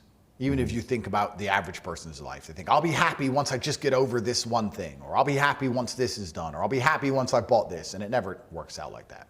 As this war ends, another war will begin. Life is constant and never-ending war. You can either try your very best to have an easy life and be an unimportant nobody, or you can get very good at having a hard life and at least matter as you suffer through the human experience. And I don't see an ending because I don't think war is ever going to end. The war will change, perhaps. Perhaps it's not a Romanian court. Perhaps it's something else. But the war is going to go on forever. And every single day I'm going to get up and do my best. while I'm breathing. And that's the reality I'm going to live for as long as they let me live, until they decide that they don't want me around anymore. And I would never kill myself. And that's the bottom line. And I love that you say that too. You always say, I would never kill myself. I wouldn't. When I was in jail, the first month I was in jail, I think there was 4 suicides, and I got really nervous that they were trying to set up a pattern. And I kept tweeting, I would never kill myself, never kill myself, never kill. I tweeted it nearly every other day. So that's the one psyop I don't want anyone to believe. There's no circumstance on earth in which I would kill myself, ever. You're gonna have to kill me. You're gonna have to do it. I'm not gonna make it easy for them. I'm not gonna allow them to upset me. Take my ice cream away like a little girl, boo-hoo, and me do it for them. No, do your own dirty work. Unless, well, you were born in Washington, D.C., right? Correct. Unless you run for president of the United States. Bro. How many cases has he got against him? 100? I'm only dealing with like 3. I don't know, bro, it's 97 more. Well, Trump's catching up. I am praying for the West, because if he doesn't win, I think it's the end of America as we know it. In a hypothetical universe, obviously it's totally hypothetical, but if you ran for president, what were the first things? If President Tate was in office, as crazy that sounds, what would you do? Well, it would be 20 years from now, and I think the world will be a dramatically different place in 20 years. But I do believe that the core tenets that Western leaders are lacking are a degree of nationalism, a degree of care for their own people. I think that would be refreshing to see. Wouldn't it be nice to see a president who cares about Americans over everyone else, which is what Trump was. I think nationalism and competence are probably the 2 things that you expect in a leader of a global power like America. It's a shame that none of the current leaders have those 2 tenets. But I think that a prioritization of your own people should be your primary objective in all things. And regardless of how different the world is in 20 years from now, or the geopolitical landscape, my intention would be to serve the people who put me in power. Radical idea, I know, crazy. But perhaps the people who vote for me and pay for the government that I'm in charge of should be the ones I'd be concerned about, as opposed to everything and everyone else. Yeah. I know, crazy, I know, but yeah. It seems the people who are in charge are more interested in global money and the global finance, which the people who put them there in the first place. And obviously, if you're global finance, you have no particular concern for one geographical area or nation. In fact, if you're global finance, you can benefit off the burning of a nation, off the destruction of a nation. There's no light without dark. Global finance has benefited off the exploitation of the second and third world for a very long time to enrich the first world. And it can also benefit just as well off the destruction of the first world to enrich other parts of the planet. Most people don't understand that. People think they need to keep America alive because of the dollar and because it's America. No, they can live in Saudi or Tanzania. They can live in a mansion anywhere, and they have a globe master, so they can fly anywhere they want. And if America being decimated or destroyed will benefit them and make them forever profit, they have no problem with that because they are globalist. It's a different attitude. I know what I'm talking about because I'm as rich as these fuckers, and I'm telling you, you get to a certain point where you can be anywhere, and if your allegiance isn't to a particular land. Let me put it this way. There are very powerful people in the world today who you could say, and they could be American, born American, and you could say to them, you will make forever profit, but America will degrade at a rate of 0.2% every single year for the rest of your human life, but you will make forever profit with your company.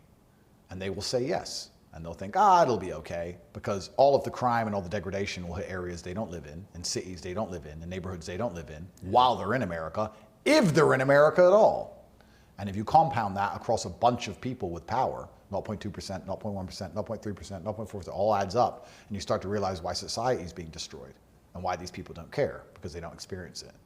The average person experiences it, and the average person is stuck with it because they can't move. They don't have a private jet, and they can't leave, and they don't have global money. They have one job in one place, and they are stuck there. And those are the people who suffer. And that's the reality. And then these people get the people who are in charge into power to represent the people, but they don't represent the people, they represent the global money. And that's why they make the decisions they make and talk about the things they talk about, and they'll talk about anything important. Try and distract you, keep you confused. Inflate the currency to zero, but keep us arguing about whether men can get pregnant or not. It's all a clown show, it's all garbage. Andrew points out the truth, destroy him with the legal system. Now we're in a current predicament, our current quagmire. If Andrew walks, he becomes more powerful than ever before. Romania is embarrassed, DCOT is embarrassed, FBI is embarrassed. MSM is embarrassed. BBC said he's a human trafficker. Can't just lose the credibility of the BBC. We need them to lie to people. Oh, but he's innocent. Yeah, but no, he may be innocent, but look at all this mess it causes. Yeah. Isn't it easier just to put him in jail? If it bleeds, it leads, yeah. If you beat this case, and when you beat this case, and you have the whole world's support with you, a lot of people, where do you see yourself moving to? That's another good question. Maybe I'll become a globalist. Maybe I'll live on a little boat, Tate yacht, with my 11 wives, settled down, all my children, some machine guns. What would you call your yacht? Everybody has a name for their yacht. What would you call yours? The International Master, which is not a girl's name, but my father was an international master of chess. That's what I call it. What would your pop say if he was still around today about where you're at right now? I think part of him would laugh. I don't think he'd be surprised. Son of a gun. Yeah, he'd be like, I knew it. I don't think he'd be surprised at all. He understood how the government and how the world works. He'd be 0% surprised. He'd certainly be proud of me.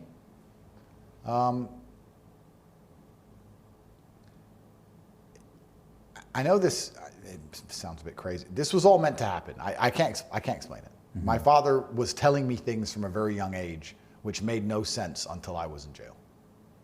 Perhaps this version of reality has existed before. Perhaps we're in a simulation, I'm not sure. But I don't think he'd be 1% surprised. If he came back to life for an hour and I told him what happened, he'd be like, yep, duh. Anything new? Anything else? Yeah. Like, well, Biden's president. And that would be it. Like,